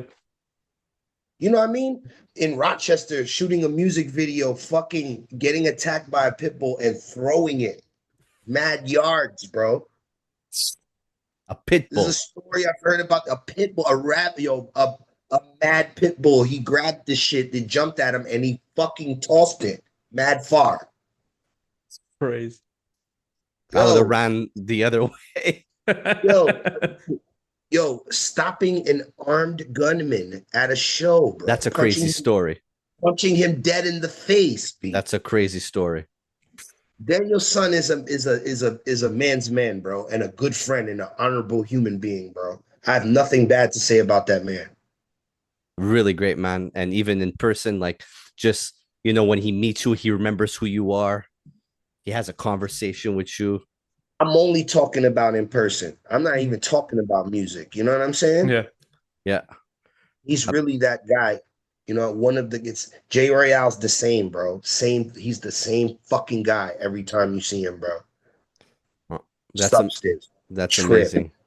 Yeah, all of these guys Josiah, bro. Like all of these guys, bro, are the same guys every time you Mac Nice, the same fucking guy. Mac Nice, one of the most underrated, and crazy rapper. Crazy. We working on something with him right now with Dirt House Records. You know what I'm saying? Oh shit. Mac Nice is something special. Let's get into that, man. Shout to Dirt House Records, man. Shout to Jay the Jeweler, Camera Bahani, Blaquito. You know what I mean? My boy Marcus Hunter, good fella. Shout to Jackpot. Everybody that's rocking with the wave right now, man. Dirt House Records, man. We out here. Yeah, and you got some amazing artists on there. Blaquito, I can't wait for him to drop something. Like he was on a couple of your projects. He has that voice. Soon, bro. Soon. He has that voice. But yeah, shouts out to the young man has a presence, bro. All of them do, man. Jackpot, man. Y'all gotta go listen to King's Casino, man. Incredible project, bro. I'm gonna put King's Casino. I'm gonna put that on next. Produced by Mano Tijeras. Incredible project, man. Jackpot. He's putting in a lot of work right now. He's working on Dead Man's Hand. That's pretty much done. They're just waiting on my verse for it. But that's gonna be a really good project too. That's produced by Koba. Yo, man, Cam just put out Reason for Being. I don't know if y'all tapped in Absolutely. with that. Yeah. Absolutely. Incredible project, cover to cover, no wax songs, no filler shit. He's incredible. Goodfella is on a different level right now with his production. He's definitely about to be one of the guys, right? Like one of the new guys in this game. Like, because his shit is just, it's incredible, bro. Listening to some of his new beats the other day. He produced all of Snotty's The Blue Carpet. Blue Carpet, yep. He did Snotty's whole Blue Carpet treatment. I'm working on one with him right now. Mac Nice is working on one with him. So we got a lot of shit on the way, man. He's working on the joint with Blaquito too. So Goodfellas like our in-house producer. That's amazing. Yeah, shouts out to Dirt House, man. I'm happy that you're doing that. I'm happy that you're able to put on artists like that and shine a light on those artists because I think it's important. And I remember you had that EP with Cameron and was crazy. He's the first guy. He's the first guy that was like, yo, like whatever you want to do, I want to, whatever. Like he was very eager and I was very eager to help him, bro, because and truth be told, bro, Cam is so talented, bro. He didn't need my help for real. Yeah, you can see he's talented in his own way. Yo, he got all his own motion, but it's like for me to have the opportunity to mentor him and kind of like guide him a little bit, it's been a great experience, bro. Like just learning how to work with different artists and putting my 2 cents in and just making their job easier. Like I wish I had a dude like me, like back then. you know, that would just be like, yo, bro, here go all the beats, here go the artwork. This what you do, this what you don't do on the internet. Don't do no weird shit. Da, da, da, da. You know what I'm saying? Yeah. Mm-hmm. Like I have a big brother there for you that's able to guide you through things. now, like I said, I had that earlier. I said that I had that in certain forms. You know what I mean? Like Mm-hmm. that manifested itself in certain ways. But to like really have somebody to be like, yo, listen, all you got to do is rap. Mm-hmm. Like, you know, any artist that come to a project with Dirt House, literally all you have to do is rap. You don't gotta Mhm. do, you don't gotta think about nothing else. It's amazing because You know what I'm saying? they have you who's gone through a couple of things and was able to see stuff, and now you're able to guide them into the right direction where it's just really on some rap shit instead of that drama bullshit. You don't gotta do nothing, bro. You don't even gotta break your head with none of this shit. Just rap, bro. Yeah. Here go the beats. This the shit I think you would sound fire over, my nigga. If you don't like that, let me know. We pick something else. Yeah. You're like that Just older eat. brother. It's great to have somebody like you in their corner, right? It's just guidance, bro. You know what I mean? Like, and I'm not even where I need to be at yet, but it's like I feel like it's my duty to help people that I'm close to and people that have been around me already for a bunch of years. You know, like it's like I'm not fucking with nobody that hasn't been around me. You know, like Cam. I've known Cam since he was young, like a young rapper. Mm-hmm. You know, his rap name used to be Calamity, bro. You know Oh what I wow. mean? Like this was a long time ago. So he been doing his thing, never asked for no help, even nothing. He just was always doing his thing. You know what I mean? I've been known Blaquito since he was a very young man. You know what I mean? I know his uncle, I know his family, all of that. You know what I mean? I've been Mm. known Goodfella for a long time. So it makes You know? sense. I've been known Jackpot and Jada Jeweler for a very long time. So it's not like I'm like just jumping out the window like, yeah, I'm signing niggas, I'm helping artists. What's up? Da da da da da. I'm just taking a little bit of shit I know and putting like my family on. Like Yeah, with it's family. with Yeah. just with the shit that I know. It's not like I'm trying to like reinvent the wheel. You feel me? Like I'm just putting guys on to the little shit that I know and Mm-hmm. make their job a little easier, you know? Yeah. Absolutely. And you're doing a great job at it. And you could see with them because they look up to you. I look up to them, bro. Real shit, bro. Like I can only hope to be as talented as the guys that's on the Dirt House roster. And I mean that, you know, because I only seek to surround myself with artists that I feel like have more artistic ability than me. It's Okay. You amazing. know, like I said, like I was talking to Snotty the other day, bro, and you know how I told y'all like my shit like getting stabbed with a spoon, Yeah. right? I was talking to Snotty the other day. We were having a real vulnerable conversation. I'm like, yo, bro, it's like the way you do what you do, bro. I can't do that. You know what I'm saying? I can't do what you do. And he's like, nah, bro, like I can't do what you do. What I do is I just do this one thing, you know, or like, and he's like, you like the way you do what you do is different, you know, and like and coming from Snotty, that's very important, bro. Like that's a very tough critic. You know what I'm saying? Yeah. Mm-hmm. And I never want to be a one-dimensional artist. So I want to always, like I said earlier, I want to try to add new wrinkles to my game and do different things, you know? Yeah. Yeah. And it shows, man. And it shows whether you're doing it with the Dirt House or you're doing it with your music, man. It big ups to you. You should like I'll be honest with you. You should be really proud of what you're doing, man, and how you're cementing yourself in music. I'm not just saying hip hop, I'm saying in music. Big Because time. it's very important because hip hop is just it's just the culture, it's just that small little thing. You're doing something for music and longevity within music.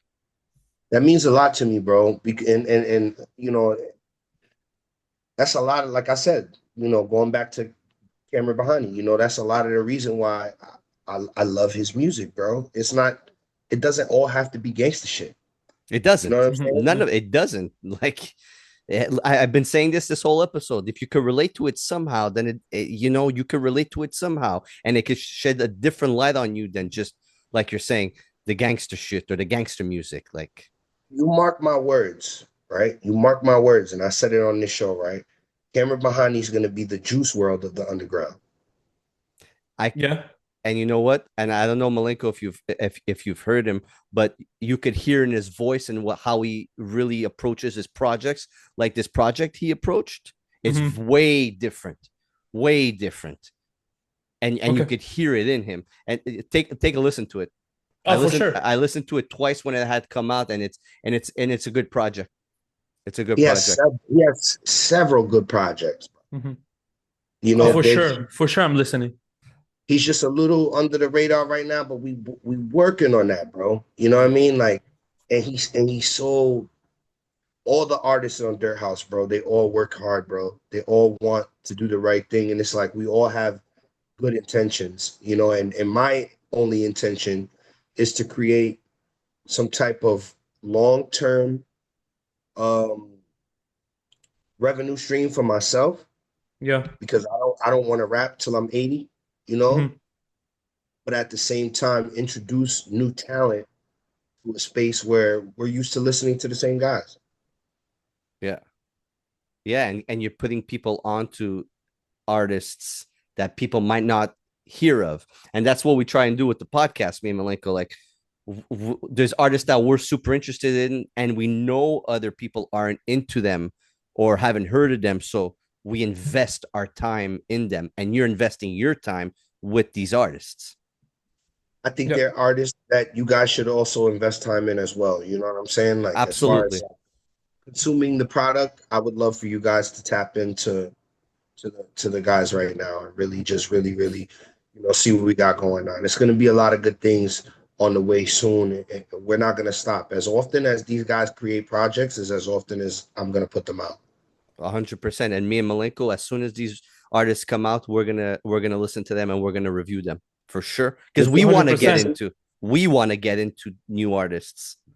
Listen to Malenko, listen to Reason for Being, right, and listen to Cam Bernay, right, and then after that, listen to King's Casino. I gotta get onto King's Casino because I'll do for sure. Incredible. I'll do for sure. Jackpot is really on the way, bro. Like, Jackpot is a fucking wild animal, bro. That dude is really, really fucking good. Like, he's really good, bro. He's really, really good. I'm not gonna get on here and just co-sign guys. Like, he's really fucking good, bro. Oh, for sure. With you and if they got your guidance and you can help them, the more forget about it. I have it right here. I'm for sure gonna listen to it. I have it right here. Jackpot is really like family. That's Jada Jeweler's real blood cousin. Okay. Oh shit. You know. Okay.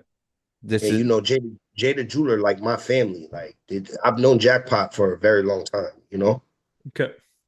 100%. So these guys they're good guys and they make great music. I say all that to say, I want everybody to start paying attention to this Dirt House music thing that we're doing. Dirt House Records is really on the way, bro. Yeah, and you're gonna have guys like me and Malenko that we're gonna push this forward. Yeah, we're for sure gonna do 100%, man, because it's important for people to listen to these artists and get into new artists and stop always saying in the same box and listening to the same artists. Fucking go out there, get into other artists, get into other genres of music. Really be able to consume everything that music has to offer you. And it's amazing that you're able to do this, man. So congrats to you. Trying, bro. It started off as a side quest, and now it's like I'm really like invested now. Great to see, and it's gonna grow throughout the years for sure, man. I'm hoping so. Inshallah. I believe 100%. Before we move on, this is the final installment to DIRTWAVE. Yeah, this is the last DIRTWAVE. Ending it off on a fucking incredible note, man. Seriously, brother. Ending it off on an incredible note and having Bread First as the last song. It doesn't leave us on a cliffhanger. Sorry. No, I'm sorry. I wrote Bread First, bro, in tears, bro. Nice. It's emotional. Nice. That's I'm kind of scared to perform that joint. You know what I mean? It's one of those. It's a very significant record to me. I don't know why. It just feels like feels different. Even when I listen to it, it's very, very significant to me. Um, every time the second verse comes on, I get like goosebumps or just because when I hear these things, I go back to that place, you know? Mm. Yeah, man. But you're sharing it with us, man. And we're here with you throughout the whole ride. And we want to thank you. And honestly, I'm saying this from the bottom of my heart on just being able to talk to you as a human being and being able to, have that friendship that we have, man. We thank you for you being able to put this music to us and all the emotions that go with it. And at the level that you do it at, man, seriously, like, thank you for being able to share your music and your emotions with us. Brother, thanks for being a part of the journey, you know? Honestly, it means a lot to get the support that I'm getting, as of the last couple years, it's really motivating, honestly. Bread First is just it's one of those records that's just is super significant to me. That's another one that I didn't really have to think too hard about. It almost wrote itself. I thought it was a perfect record to end the project with because it kind of it leaves the listener. It's like you're full, but you want more. You know, on it, I feel like Bread First. Bread First was more like introspective. It wasn't really like a hopeful song. It's kind of like a sad song for me. Mm-hmm. Yeah. But in this album, it's like a swan song. It is. It fucking is. And that last song for the last of the volumes, bro, you couldn't pick a better song. I honestly don't think. Was it written as an outro already or no? We never do that. We No. We just do the records. I recorded that record a little bit after Scarface. Okay. Yeah, a little bit after Scarface, I did that record. Futurewave was sending the beats pretty fast, and I just was writing them pretty fast. Sometimes I just get that. I get that fire. You know what I mean? It doesn't happen all the time. So, but when it happens, I take advantage of it. But Bread First is a really, really, really good record. Eventually, I'll start performing it. If I feel like I'll be able to handle it. You know what I mean? And if I can't, bro, then I'll just have a DMX moment. That'll just be me being live, and vulnerable on stage, which I don't mind. I'm not. It's music. It's passionate. It's supposed to feel a Yeah, certain way. it's music. Yeah. And then at the end of the day, it's like I'm not afraid to share that with the people that enjoy my music. At a certain point, it felt like I was profiting off my pain and my misgivings, but I'm adding to the fabric, bro. You know what I mean? I'm just adding to the fabric of humanity with art. I'm adding to the fabric of fucking underground hip hop, and hopefully me doing this helps somebody else. Or make somebody else get through their day, man. Or inspire somebody else to talk about it, to rap about it. You know what I mean? You don't gotta just pretend like you're rich all the time and your relationship is great and you're just taking trips everywhere. The niggas don't gotta do that, bro. Everybody's going through hard times. The richest niggas I know, the people that really, really I know guys that have money that don't even rap and they're fucking miserable. Yeah, straight up. Fucking miserable. I know miserable street niggas. They can't even enjoy their money. That's terrible. Terrible. I'm not rich, but I'm not broke, and I can enjoy my life. I'm finally to the point where I can just enjoy my life. Congrats on that. It takes a lot to be able to do that, man. And good for you. Yeah, and you pulling out like art like this. That's a big accomplishment. Well, hindsight is 2020, bro. And if I can use everything I went through and make it into something beautiful that people want to collect, then I'm gonna do that. For Dude, sure. it's right here. It's not like I'm trash. You know what I'm saying? Like, Oof. like there's a lot of dudes that are just fucking taking up space, bro. Doing nothing. Yeah, I'm not garbage. You know what I mean? Like, I have something to say that people want to hear, so I'm gonna keep saying it. And collect your art, because you put out your art, you put it on CD, you put it on vinyl, you put it on tape. It's a beautiful thing to be able to hold. And I always say this, being able to hold a creation of somebody that you invested, look how beautiful this is. That's tangible. fucking. It's tangible. Yeah. Beautiful. It's tangible. You know how much time and effort Futurewave put into that fucking CD layout? Fuck. How much time Sepp put into that artwork? Shuts out to Sepp because he's given you some of his best artwork. If not his best. 3. This one looks like best. This one looks fucking crazy. 3 looks sick. 2. If not his best, bro. And this guy, he tops. It's like he gets better every volume. I thought volume 2 was fire. The green helmet cracked. I thought that was crazy. With the color, with the way he puts his colors in there. Yeah. Incredible, bro. You know what I'm saying? The volume 1 cover, like, it's just like, and then you got to look at the alternate art for volume 3, the white. It's like this guy doesn't even have to do all of that for me. You know what I mean? Yeah. It's a beautiful thing.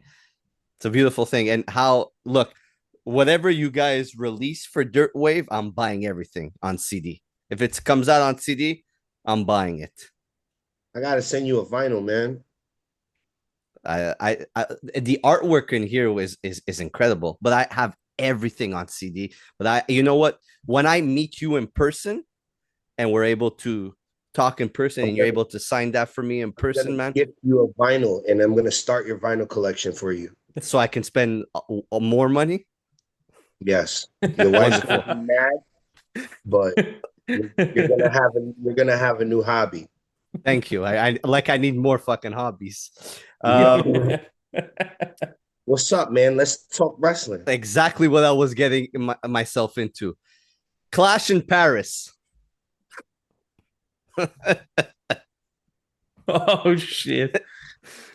I want to know your thoughts on Clash in Paris, and then I want to know who are your top 4 predictions for who's gonna face Cena.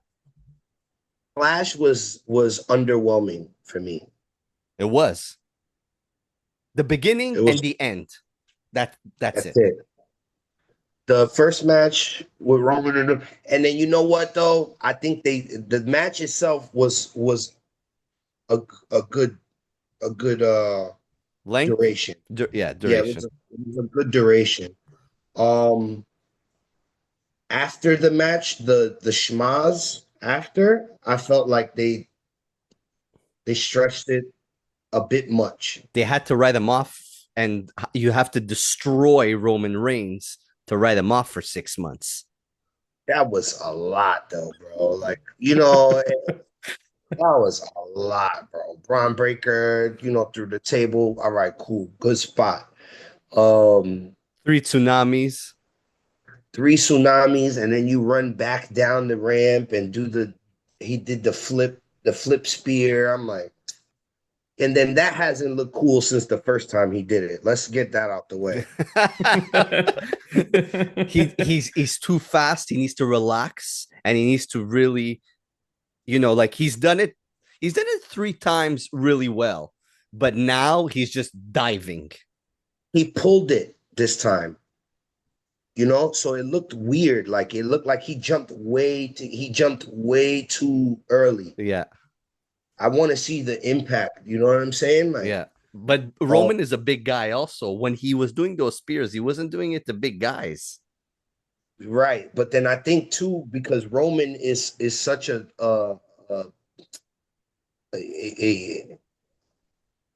what's the word, man? Since Roman is such a he's a sizable he's a Muscular, big guy. sizable dude. Yeah, like you say, you know what I'm saying. He's a man of stature. Yeah. That's what There I you was. go. Yeah. Right. He's a man of sizable stature. Right. He should be able to make that particular version of the spear look better on a guy that's you know Yeah. You're not you wrong. know what I mean.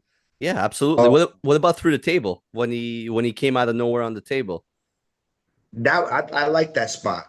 I just didn't like the run down the ramp one. I think he maybe he didn't want to hurt Roman. I don't know, but sometimes it's got. I want the spots to look good. Yeah. You know what I mean? That's what I didn't like about the Becky Lynch and Nikki Bella match. Terrible match. I thought it was horrible. I thought the spots looked like shit. So many botches. There was a couple of botches. I wasn't into that. I wasn't into that match from the beginning. I like the in-ring stuff, like the promos and shit. Mhm. Becky was killing her. Nikki sucks on the mic. But that was it, man. I think Becky Lynch's fucking villain arc is incredible right now. See her slap CM Punk on Raw last night. I didn't get to Raw yet.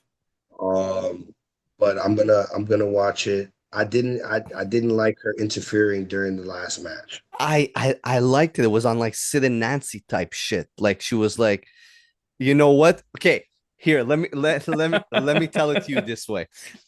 Trash. Braun and Bronson Reed got ejected. Paul Heyman injured at the hospital. Seth had to have somebody there. He needed to have a plan B, C, D, and E. So why not use his wife to interfere in the match? Who else would he have got? There's nobody else. I mean, it makes sense, but they could. I don't know, man. It won't. This is just to build up CM Punk, AJ Lee versus Seth and Becky. That's it. I don't want to see that. I don't want to see it either because I hate mixed tag matches. I don't mind mixed tag matches. I just hate CM Punk. I love Becky Lynch and Seth Rollins. I love Becky Lynch, bro. I always like Becky Lynch. I like her better as a bad guy, though. Right now, yeah. I think it makes more sense. Yeah, because she has that accent that is kind of like she could be a real heel. She is a real heel, bro. She's that. I think Becky Lynch is fully immersed in this shit. Let's talk about this Bailey thing that's going on. I like this. I like Bailey. Yeah. I like whatever the fuck they got going on with Bailey. I like this shit. She's gonna come out there and she's gonna just be the fucking. She reminds me of who was it that when they were turning, they were going like, it's like almost like Kane. You know when he removed the mask and it kind of was doing the vignettes. Yes. Yeah. But that's what I'm saying. I like these new vignettes from Bailey. I think that whatever she's about to do is gonna be crazy, son. Yeah. You know what I mean? The Bailey heel turn is gonna be a big fucking deal, man. Yeah, I'm here for it. I can't she has to be the one beating Becky Lynch for the IC champion. There's nobody else to take the belt away from her. I think it goes deeper than that. I think she's going for the big gold, son. And if she does, why not? Who's she gonna face? Io or Stephanie? Because that's the next match. It's gonna be Stephanie.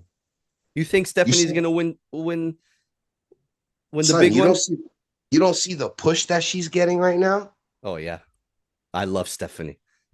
I love Stephanie Vaquer, bro, but she's getting the push. Rocket strapped to the back of her ass. And you know what? She deserves it. Yeah. Yeah. She's great. She's great. Her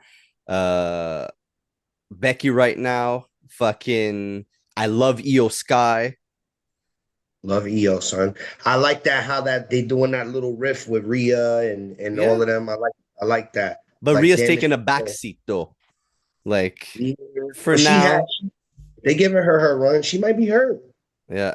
She hasn't been really doing any big matches. It's really quick in and outs. Yeah, So she might be hurt. They doing this. They doing the Roman Reigns with her. yeah. Like No, she's still on exactly. TV. She's still on TV, but she's doing little shit here and there. She ain't really getting into no big matches and shit like that. I fuck with Rhea. I think mommy, she's still up. Mommy's Yeah. still up. You know what I mean? The Bailey shit is interesting. What else happened at Clash? That tag match was mid. Yeah, it was just it was a filler. Filler It was match. filler. I think But why are they gonna put that as the filler match and not have Drew versus Orton? maybe they saving that. For what? Clash was WrestlePalooza? maybe. I don't know. Clash ain't big. Clash ain't big enough for that. I don't think Clash is big enough for that. For Orton and Drew in France with that crowd? Crowd crazy, but That crowd was crazy. Yeah, crowd was crazy. I mean, but bro, they got to keep building it. That's true. That's true. They got to keep building it. You know, we know what Drew could do. You know what I'm saying? Drew fresh back from a little fake injury that might not have been reported. You know what I mean? Like, you got to understand, bro, these guys all work and hurt. All the time. So they gotta do what they can when they can. And maybe we think that the writing be trash, you know what I'm saying? But they just trying to hide injuries and cover shit up. Like, where the fuck is Bianca? Where Bianca at? That's true. Fuck, what isn't she break her pregnant? tongue? No, was she? No, she broke her finger or some shit like that. But they're supposed to be building. I want to see the Bianca versus Jade shit. When is that happening? It gotta happen now because Naomi's out. Naomi's out for a solid 2 years. She's out. Like gone. Fucked up her whole run. For having a kid. What a dumbass, right? Why would you? I mean, I'm sorry. Let me not say that. No, Make sure you edit this. she's you're not wrong because she was really on top. She was gonna have one of the best runs with the title. And then it's like, Jimmy, what are you doing, bro? You ruined your wife's whole run, bro. Why? Jimmy ain't smart. Because you ain't got nothing going on. Oh man, poor Jimmy though. He has no belts. He's just, I don't know. He's literally like Sami Zayn without the belt. They're just plugging him in here and there. They're not even putting him in position to win no type of belts. Not a tag belt again, not nothing. Like, I don't get it, bro. Like he should have been the one defeating Solo. If you want to put Jimmy onto the next level and really, see what he could do solo, no pun, you make him beat Solo for the US champion. Not boring Sami Zayn. Nah, maybe, but you know what though? I don't know. I don't know what they doing with Jimmy, bro. They gave Jay went over so hard that they don't even know what to do with Jimmy. yeah, poor him, bro. That's true. Poor Jimmy. Then it's like, all right, so now what? Your biggest accomplishment is getting a women's champion pregnant? Yeah. And fucking up your wife's run? Like, because she was about to go on a whole run, bro. Big matches. And you get fucking pregnant. And then her thing is like, all right, I'll be out maybe 18 months. You know what I'm saying? Yeah. Like you said, close to 2 years, fam. Yeah. That's a long time. That's a long time. It's like the same. It's the same length as Kevin Owens' injury. Kevin Owens' injury with his neck, he's out for 2 years minimum. Yo, or like when Charlotte went away. Yeah. Yep. You know, and then it's like, look what they had to do to get her over again. They had to pair her with Alexa Bliss. Mm-hmm. Because, when she came back, people were fucking booing her. Like, fuck Charlotte. Like, remember at Mania? And at Rumble? They booed her. They wouldn't even let her fucking talk, son. Yeah. So then I thought for a second, like, oh, if Charlotte goes heel, she's going to be white hot, bro. Like, white hot, bro. She should have turned heel. They should have really pushed for that. She could have been a great heel. Like, really bitchy attitude. And like, fuck you, I'm the greatest of all time.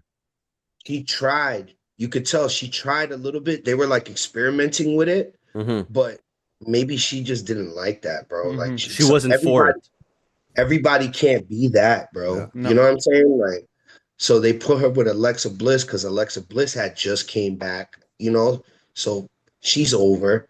So it was smart because now Charlotte can split from that, Yeah. and she'll still be over. They won't boo her anymore. So, who are your top 4 predictions to face Cena in his last 4 matches? He has 8. He has 8 appearances. We didn't even talk about the Fatal 4-Way, bro. Oh yeah, it's true. Fuck the Fatal 4-Way. I forgot about the Fatal 4-Way. We didn't even talk about the 4-Way, son. Jey Uso, LA Knight, Seth Rollins, CM Punk. Fuck CM Punk. Fuck him, bro. He can't wrestle for shit. He's so bad. He sucks, but he's so good on the mic, bro. He's so fucking good, fam. Yeah. He can cook. He can fucking annihilate anybody on that mic. Annihilate. Except for Cena. Yeah. Cena's gotten so much better on the mic, and he used to be great. He's literally unstoppable. Like Cena right now is the best on the mic. Oh, ever. Hands down. When they say the GOAT for real, and like, you know, like this guy is really the last real champion for real. And for real, I think so. And he's shown us with this run. I hated Cena for so long, bro. Like, I never thought he could wrestle. I still don't think he's a great wrestler. You know what I'm saying? But it's just his aura, bro. Cena's really just held the company up for so long. And it's like, when you think of like, what's the closest thing to Hogan, right? Mm-hmm. It's Cena. Oh, hands down. And he never do a mistake. He never got no mistake. Everywhere he goes and appear in either WWE or out of there, he's always tip top, always talking, like all his interviews. The guy can talk. The guy can talk like. He's very personable. He's always well dressed outside the ring. Like, it just, he's like the perfect representation of what WWE wanted. Like, you know what I mean? Like, he's the new Hogan. So when he turned heel, bro, it almost took me back to a place of hurt, bro. I was so hurt when Hogan turned heel, bro. Yeah. You know what I'm saying? It took me back to when Rock turned heel. Oh, you know, or when Sting turned into a bad guy. I was like so hurt, bro. You know what I mean? Yeah, that hurts. That hurts. But Cena turning heel to me was enjoyable, but I understand because you just wanted that happy-go-lucky, you know, Cena. Yeah. And I wanted my son, when I went to see live and SmackDown in Montreal, I wanted my son to see Cena as what I saw him growing up, not as the heel. Yo, if he was still heel Cena, he would have made your son cry, bro. Well, yeah. Your son would have cried, bro. Yeah. You know what I'm saying? And y'all had good seats. He would have picked y'all out, and he would have made your son cry, bro. But heel Cena made me so mad. It was so good that as a grown man, I was mad, bro, and hurt, bro. Like, I was like, what the fuck? When he did that to Cody, I was like, what are you doing, bro? Why are you acting that way? Why the fuck are you acting that way? Why the fuck are you acting like that? And then you did that for The Rock? He's another bitch ass nigga. You know what I'm saying? Yo, bro, I was so crushed, bro. But his heel run was so good, son. Every promo he cut, bro. I don't understand people that don't like it. I hated him for so long. And then when he turned heel, I hated him again. And now I fucking love the guy. I never would have loved Cena growing up. I was always an Edge guy. Right. But let me tell you something, bro. When he had that, when he sat down with Cody to sign the contract, and he was like, "I'm just tired, bro. Like, I was like, he wants to turn back into a good guy, bro. He don't like being a bad guy no more, bro. It takes too much to be hateful, son. You know what I mean? That's even in real life too. I was just telling somebody the other day, like, wrestling is like a perfect, like, personification of real life, bro. You want to know how real life works? You watch wrestling, bro. And as fake as they say that shit is real for real, bro. Yeah. John Cena sat at that table and he was like, "I'm tired, man. You know, I got movies coming up. I got all this work shit, and I gotta come here and be a bad guy too. Like, I'm just tired." It drains you, drains your energy. You could tell he didn't even want the pressures of the belt no more. So that's why I felt like he was okay with dropping it. Like, all right, I won it. Now I can drop this, turn back into a face. I still got 17. I can still retire. I'm good. Mm-hmm. And I experimented in that heel playground. You know what I mean? He did everything he wanted in his career, including turn heel. And he could go away in peace now, and he's done everything. He can ride off into the sunset as the unseen 17, the last real champion that we'll ever see in wrestling history. It's never gonna happen again. It's impossible unless they give it to Orton. He's in the same right, but they would all be. They would go ahead, Malenko.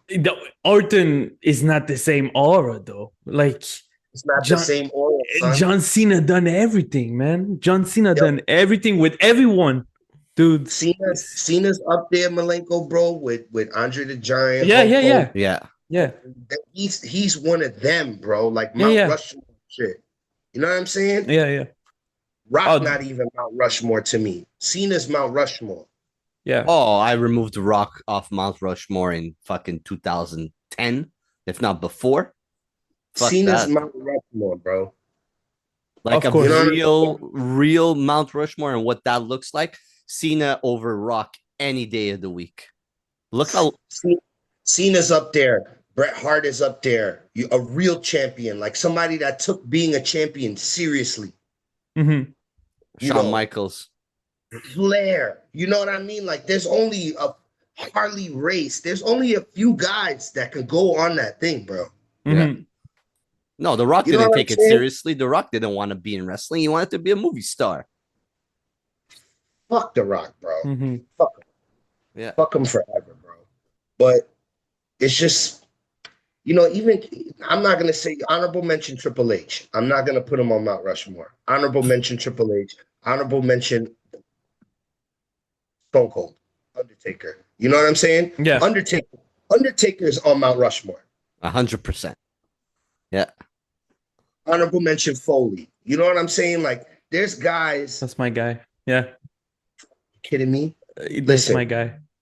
There's guys. You know what I'm saying?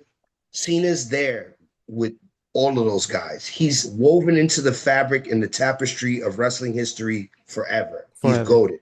Yeah, he is the greatest of all time. There's nobody that could beat him. How many Flair got? 16. Mm-hmm. He don't got 17. No. It's no, it's true. Cena's got 17. The unseen 17, bro. You can't see him, bro. You can't see him forever. And he's the only platinum selling rapper and wrestler. Yeah, that's true. I have that CD. I own it. He's the only platinum selling wrestler in wrestling history.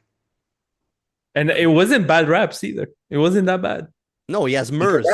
He has Murs on one song. Yeah. He could rap for real. Yeah. That's how Stephanie McMahon figured out that, hey, we could use this to our advantage and he could be a star. My son went platinum off entrance music. Goated. You're a goat. You're a goat. Goated. Yep. Goated, bro. Goated. Last four for Cena. Yeah. Brock. I don't want to see that, but they're gonna put him against Brock. I don't know how they're gonna work that in because Brock just attacked him and then like left, and then you didn't get no promos, no vignettes, Nothing. nothing. They dropped the ball on that, Or he which they've calls been out doing. Brock. Bro, they've been doing that a lot lately. Just dropping the ball and doing random ass shit. Like the Goldberg shit sucked dick. I Fuck didn't want that. I erased that from my fucking brain. That was fucking stupid. to. Garbage. Which leads me to my next point. I think they're gonna give him Gunther. The end is Gunter. The last match is Gunter. Well, what makes Gunther the new final boss? Who the fuck is he? I don't know. I think it's what Cena wants. I think he's Man, the guy to beat. I think they're gonna give him Cody last. And win or lose. He's gonna win, and he's gonna win. You know who I Well, was thinking? you know what? No. He's gonna lose because he got the 17. He don't need 18. I would give him 18 and put him at that fucking level. Like you can Yeah, just that would be cheating. You know what I'm saying? Cody last, probably. Cody last. I agree with that. Yeah, I think Cody last. What about Dom? Cody, bro.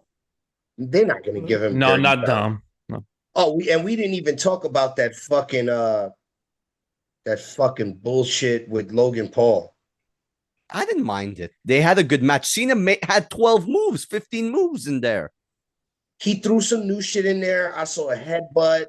He did the Hurricane Rana. He did some new shit. Mm-hmm.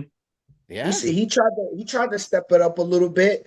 You could tell that he was definitely leading that match. He was definitely the lead of that dance. He leads, but that's what Cena does. That's why he's so great. He leads matches. He was setting up really good spots for Logan Paul, I feel like. Yeah. He knows what he's doing. He's brilliant at what he does. They almost had that one bad botch where Logan almost fell on his fucking neck from the backdrop. You remember? Yeah, I saw that shit. Yeah. Oh my God. That kid would have fucking died if he fell on his neck. Oh, it was done. It was done. So I don't know if that was like an overcompensation from Cena or like just a fucking rookie mistake from this asshole, but probably a rookie mistake from that asshole because he's a fucking asshole. He's a fucking asshole, but you know what? He's amazing in the ring. You can't deny his in-ring ability. Some people call him a spot merchant. I don't think he's that. No. He knows what he's doing. I don't think that kid's a spot merchant. I think that whatever he puts his mind to, he fully immerses himself into. That's why he's like, I'm not doing nothing else. I'm just wrestling now. He's talented. He's a talented dude. He knows what, like, he's been trained by some of the best in wrestling. Shawn Michaels trained him. Whoever the fuck is training him, they're doing a great job. He needs to get better on the mic. I feel like he's with the mic shit, he's more a spot merchant. Yeah. Yep. He says shit that he knows is gonna get obvious heat, but that's the cheap shit. That's not the shit I want to see. Yeah, it's the bad heel stuff. Yeah, but it's generic. The way that Cena was peeling strips off of him the other night, masterful. Masterful, bro. Masterful. You can't pay for shit like that. No, Cena you have to have that. And Cena was nothing was scripted. That was just Cena. You have to have that, bro. You have to have that. Cena has that, bro, which is part of what makes him great, son. You know what I mean? Yeah. Punk has that too, but like Pipe Bomb 2.0 from Cena, people are gonna remember that forever. That was ridiculous. I watched it back to back, like 5 times. I had to rewind that shit so many times, bro. Like, yo, is this fucking guy off script right now? It was amazing. It was the best thing he did as a heel. I think he feels very free, like at this moment. You know what I mean? He does his thing. He goes out there. He does his thing the way he wants. He's enjoying it, man. Enjoying it. Yeah, it's his last run, bro. It's all him. I saw a meme today. It said, if John Cena only has 8 more appearances at work, then I only want 8 more appearances at work. That's it, B. If it's gonna be like Cena's run, I want that. I'm out. Yo, listen, let me tell you something, bro. He was getting tired of being that face. Oh yeah. He needed the bad guy shit to love being a good guy again. Get that adrenaline boost, get that rocket on his back. What fucked me up is I thought, remember how me and you talked? I thought he turned into the bad guy to turn back into the good guy to make Cody a bad guy again. And that didn't happen at all. Which is they dropped the ball again. The writers dropped the ball again. The writers are fucking shit up. It's like they don't know in which direction to go, so they're listening too much to what the crowd wants or what people are saying online, that they just completely changed their whole storyline on the spot. Which is not a bad thing, bro, because with wrestling, you have to you got to think about this, bro. Think about the Roman Coliseum. Mm-hmm. Who did Caesar listen to, bro? That's true. The mob. Yeah. Always. Yeah. Mob rules all the time. Yeah. You know what I'm saying? Yeah. You have to listen to the mob, son. You got to give us what we want. We want blood. You know what I'm saying? Get blood. We didn't want Goldberg. We still got him, though. I don't want Brock. I don't want to see Rock. I don't want to see Brock. I don't want to see none of these fucking guys. Cena, great run. Perfect. You know, the polar opposite of that was the Naomi run. Perfect run. Perfect. Fucked it all up. Fucking so now Jimmy. To fix that, Jimmy fucked it all up. To fix that, they have to start building the Jade and Naomi thing. I mean, the Jade and Bianca thing. Remember when they teased it at Rumble like 3 years ago? They got to build that. That has to start now, or the women's division is gonna fucking die with Becky Lynch. We'll see where Bianca is and when she's coming back, because right now SmackDown women's division is shit. Nothing's going on. Yeah, you know who they need to add? Fucking Sol Ruka. Fuck, that would be crazy. No? They need to add Sol Ruka, bro. Fucking animal. That lady is fucking animal, son. Yeah. They got to start getting into that NXT. And I think that WWE been doing good as far as like adding NXT people. You know what I'm saying? The women at NXT are fucking next level talented. And they're coming up. They're coming up through the ranks. They're in there. You know what I'm saying? The Prodigy, Roxanne Perez. Roxanne Perez and fucking, what's her name? What's that other girl with the blue hair? She's half Italian, half Japanese, I think. Julia. She's fire. Julia, fucking Stephanie Vicaire. They're coming through. Some of the best women in wrestling right now. I want me personally, I want Jada Parker and I want Sol Ruka. They're gonna have to bring them up. They have no choice at some point because there's nothing happening. I like Lash Legend. I like her too. I like B-Fab. You know what I'm saying? Yeah, B-Fab is cool. So they have a lot of talent coming out from NXT, bro. You know what I'm saying? Who I want to see personally from the male side of NXT, they got to bring Santana up, bro. What are they doing with Santana? He's between like TNA and NXT, but I want to see him like on SmackDown. And he could just come up there and go just do some fucking crazy damage because he was amazing in AEW. Malenko, Santana. AEW dropped the ball on him, man. He was so good, Santana. He's still I just saw him on Puerto Rican weekend, bro. In HOG, and he dropped the title, but he's so fucking good, bro. It's grimy. I like his style. Shout to Santana, man. He's a good dude. I be chopping it up with him every once in a while. He's a fan of the music. I'm a fan of his work. Shout to Santana. I want to see him move up to a big show. You know what I'm saying? He deserves it, and he could do it. He could do it. Yeah, bro. He's an incredible athlete, bro. And he's another guy that is like his gimmick is that he has no gimmick. He's really just that. Yeah. He's just him. Yeah. So shout to Santana. I would like to see him move up. There's not there's another guy from NXT that I'm like, damn, who's this fucking guy? I forgot his name though, bro. I But want Ricky Saints to go up to SmackDown. Ricky Saints is fire too. Ricky Saints is fire. But for me, like from NXT, the women really stand out. Oh yeah, they're amazing. Yeah. I like Trick Williams. Trick Williams, Joe Hendry, they got to bring Joe Hendry too. But every time they bring Joe Hendry to WWE, they make him look like a herb. And I don't like that. They always do that with him. They don't know what to do with him. He must have pissed somebody off, and which is crazy to me because he's so fucking over in TNA, bro. They love Joe Hendry. Malika, do you like Joe him? Hendry. I like him. Yeah, and I know you like him. No, but he probably, Pro is probably right on that. He probably pissed someone off in the office or something, and the writers or something. They're fucking. Yeah, they fucking him over. They fuck him over straight up. Yo, Malenko, even when he was the champion and they brought him into the Rumble, they herbed him out. Yeah, one shot. Yeah.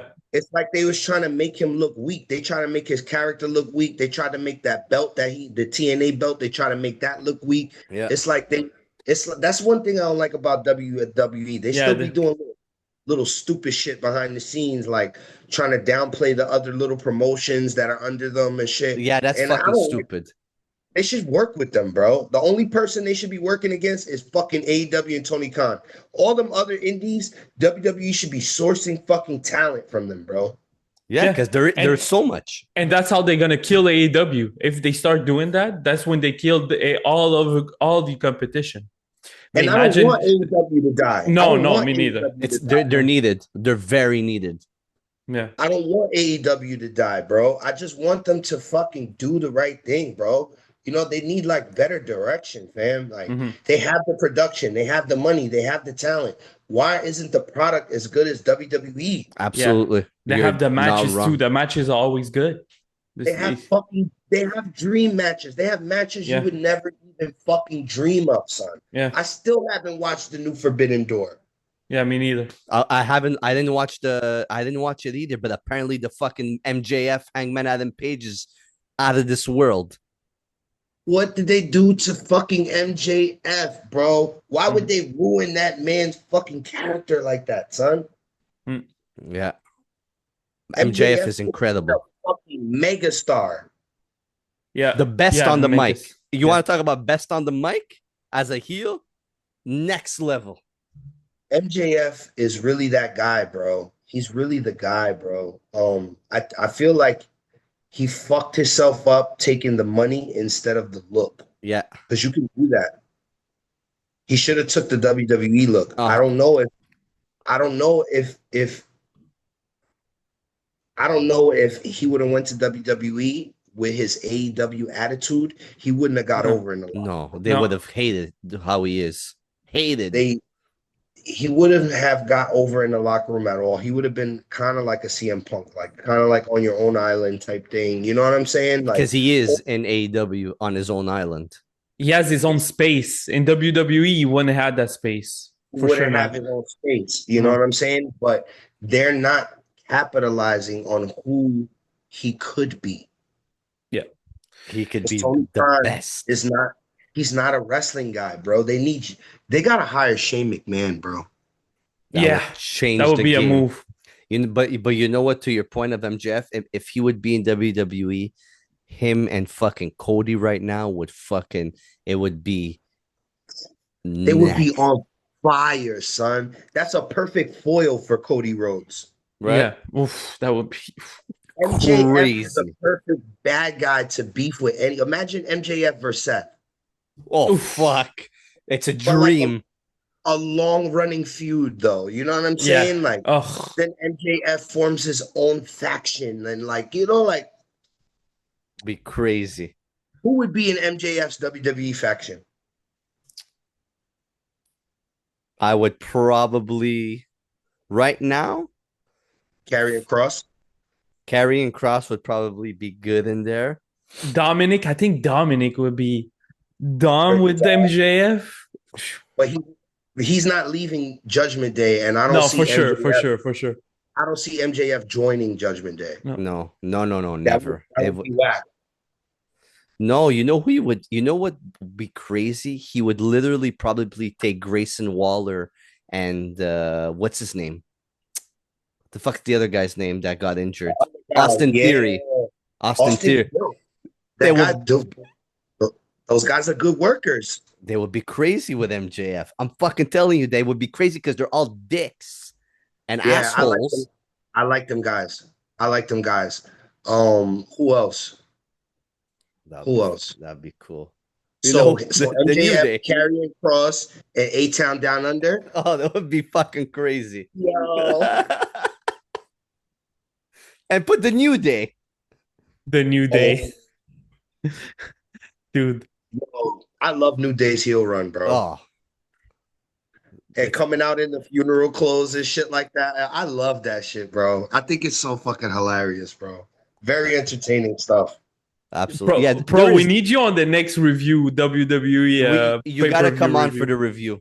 I be telling Steven, bro, Malenko, bro. Why am I getting blamed? Like, yo, bro, I don't have to come on here and talk rap music. We could do wrestling, bro. We should. Okay, so we're gonna do the. Okay, so we gotta get together for the next AEW pay-per-view and a fucking WWE pay-per-view. End of story. Y'all should have brought me in for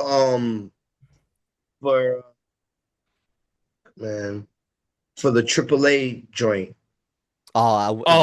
With yeah. We could do the next one. Their last version of what's the name of the version of their WrestleMania? Oh fuck, I don't know. The AAA rest. I don't know what it's called. It's not Slammiversary is TNA. That was good too. Slammiversary was good as fuck. It's Triple Mania. It's not Triple Mania. It's like Triple. No, not WrestleMania. It's like Triple Crown or something. No, Triple Mania. No. The shit they just had, the Mania shit.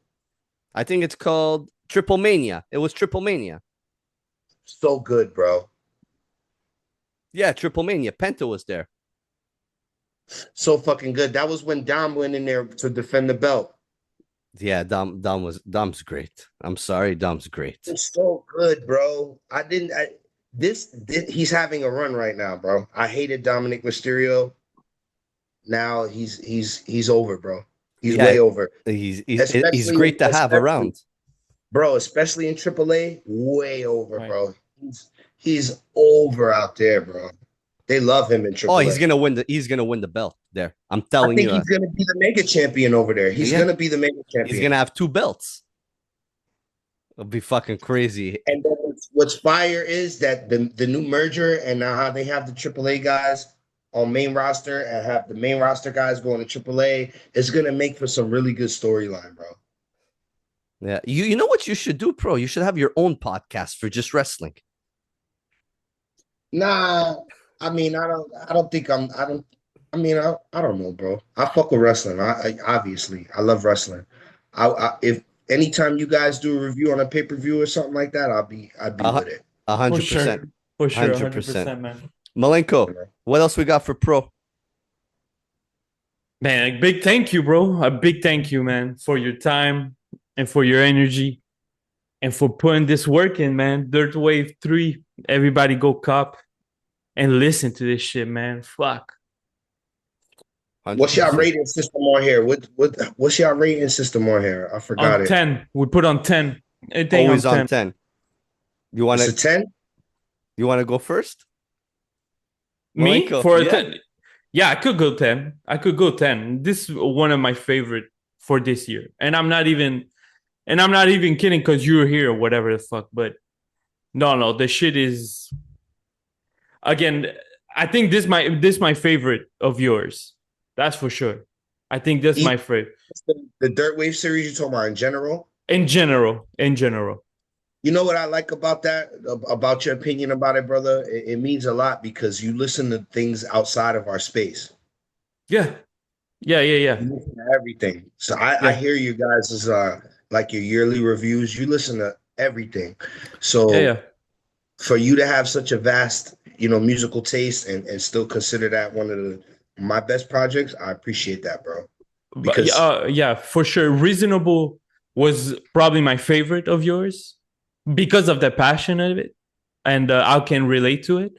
But this one, it hits different, man. It hits different. I think the way, I mean, we can go back and talk for an hour again, but the whole segment, how the beat go one to another is perfect. Your verses, the way you didn't push too much of the features on here, Yeah, and that's there's number just one. so many, and the way that you strip back the lyrics, and you don't, everything is clear, so everybody can relate to anything. It can be just one bar. I love when you say one of the toughest thing it was to put all your friends aside because they were all fake, and I had to live through that shit, to live all my best friends aside because I something happened, and you're like, you see the real face of them. So yeah, when you said that bar, I relate to that. I'm like, that's exactly how I felt. That was probably one of the hardest shit I had to do in my life. And yeah, you just sum it up in one beat, and it's so hard that it keeps you motivated.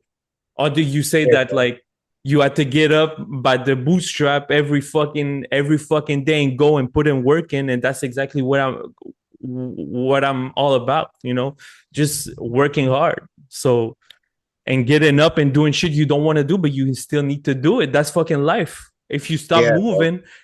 moving, you get lost. So Yeah, that's exact, and so that's why this shit. I didn't want to talk to Steven about it because I was holding it in. I'm telling you, I was holding it in because I was listening to it, and I didn't want to say to Steven nothing to not gas him up. And but the album to me is probably one of my favorite this year for sure. thank you, bro. That means a lot, bro. Yeah. For sure. So it's clear 10 for me.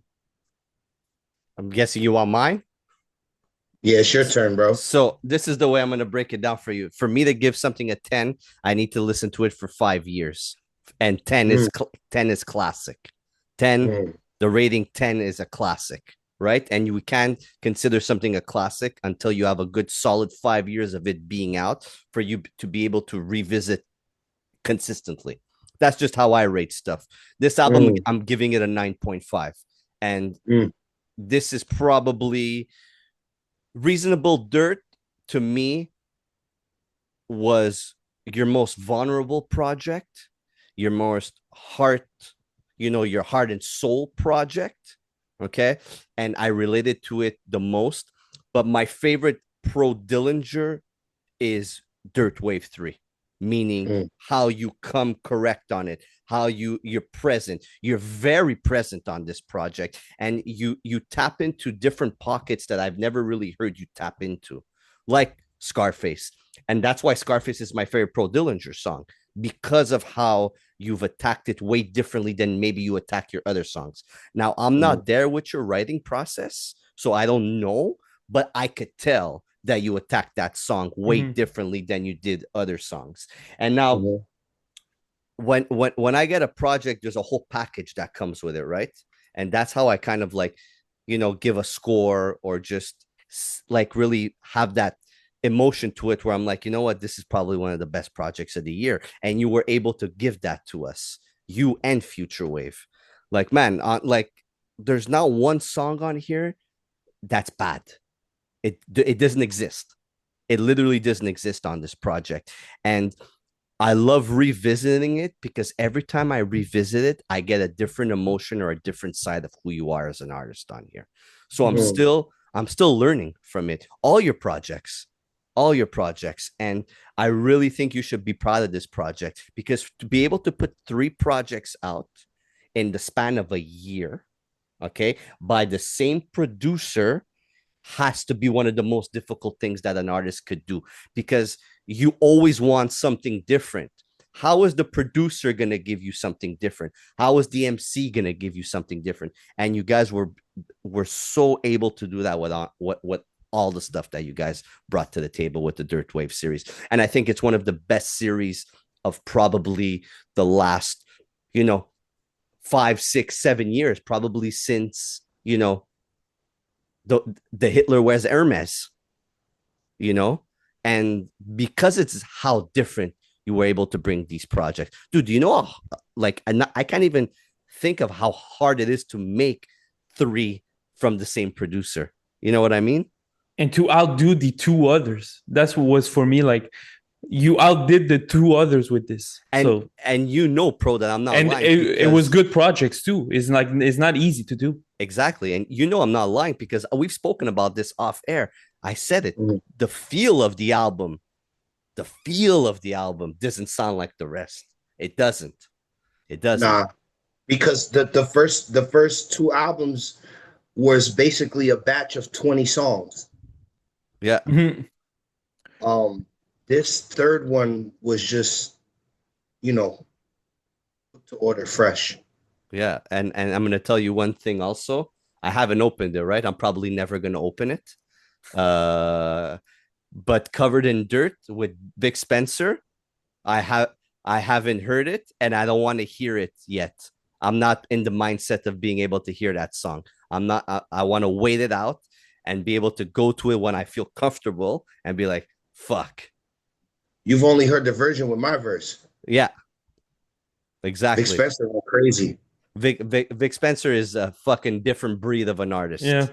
Yeah. And you know what? That's the second song I did with him. And he shows me a lot of love, man. So shout to Vic Spencer, man. 100%. 100%. Because you guys were on Don't Feed the Animals. Yep. Shout to Bucky Luger for putting that together. I always was a fan of what Vic Spencer did. And when I had the opportunity to work with him, I jumped at it. Yeah. And again, this is why you're the champion. You're the EVA champion and the world heavyweight champion of hip hop. End of story. Nothing else for me to say about that. Nothing else until October. Until October. We'll see what happens. I'm excited. Yo, I want to thank you, honestly, for spending the last 2 and a bit hours with us and showing us love, respect, and always wanting to be a part of the podcast with us. And, you know, just the friendship that you have shown me, and just the wrestling stuff and everything, man. We appreciate you greatly. And your music and who you are as a human being is very needed. That's it. Man, I love you guys, man. Thanks for having me on the podcast. I love what you guys are doing. Please continue doing what you're doing the way you're doing it. It's also very needed in this space. You know what I mean? So thank you guys as well. I appreciate that greatly, man. It's an honor and a pleasure to have you on here. So thank you so much. And you know what? If you don't put anything out for the rest of the year, it is what it is, because we're gonna be able to fucking live and breathe this record for the next 6 months. And it won't 100%. You know, last year I feel like I put out so much music, it was hard for anybody to latch onto anything. And so, you know, this was my attempt at giving people quality over quantity. Yeah, but last year you gave us quality. So don't ever get anybody to tell you fucking differently. And yeah, man, appreciate you. Thank you, brother. We'll talk soon. Malenko, peace. Thank you, guys. Peace.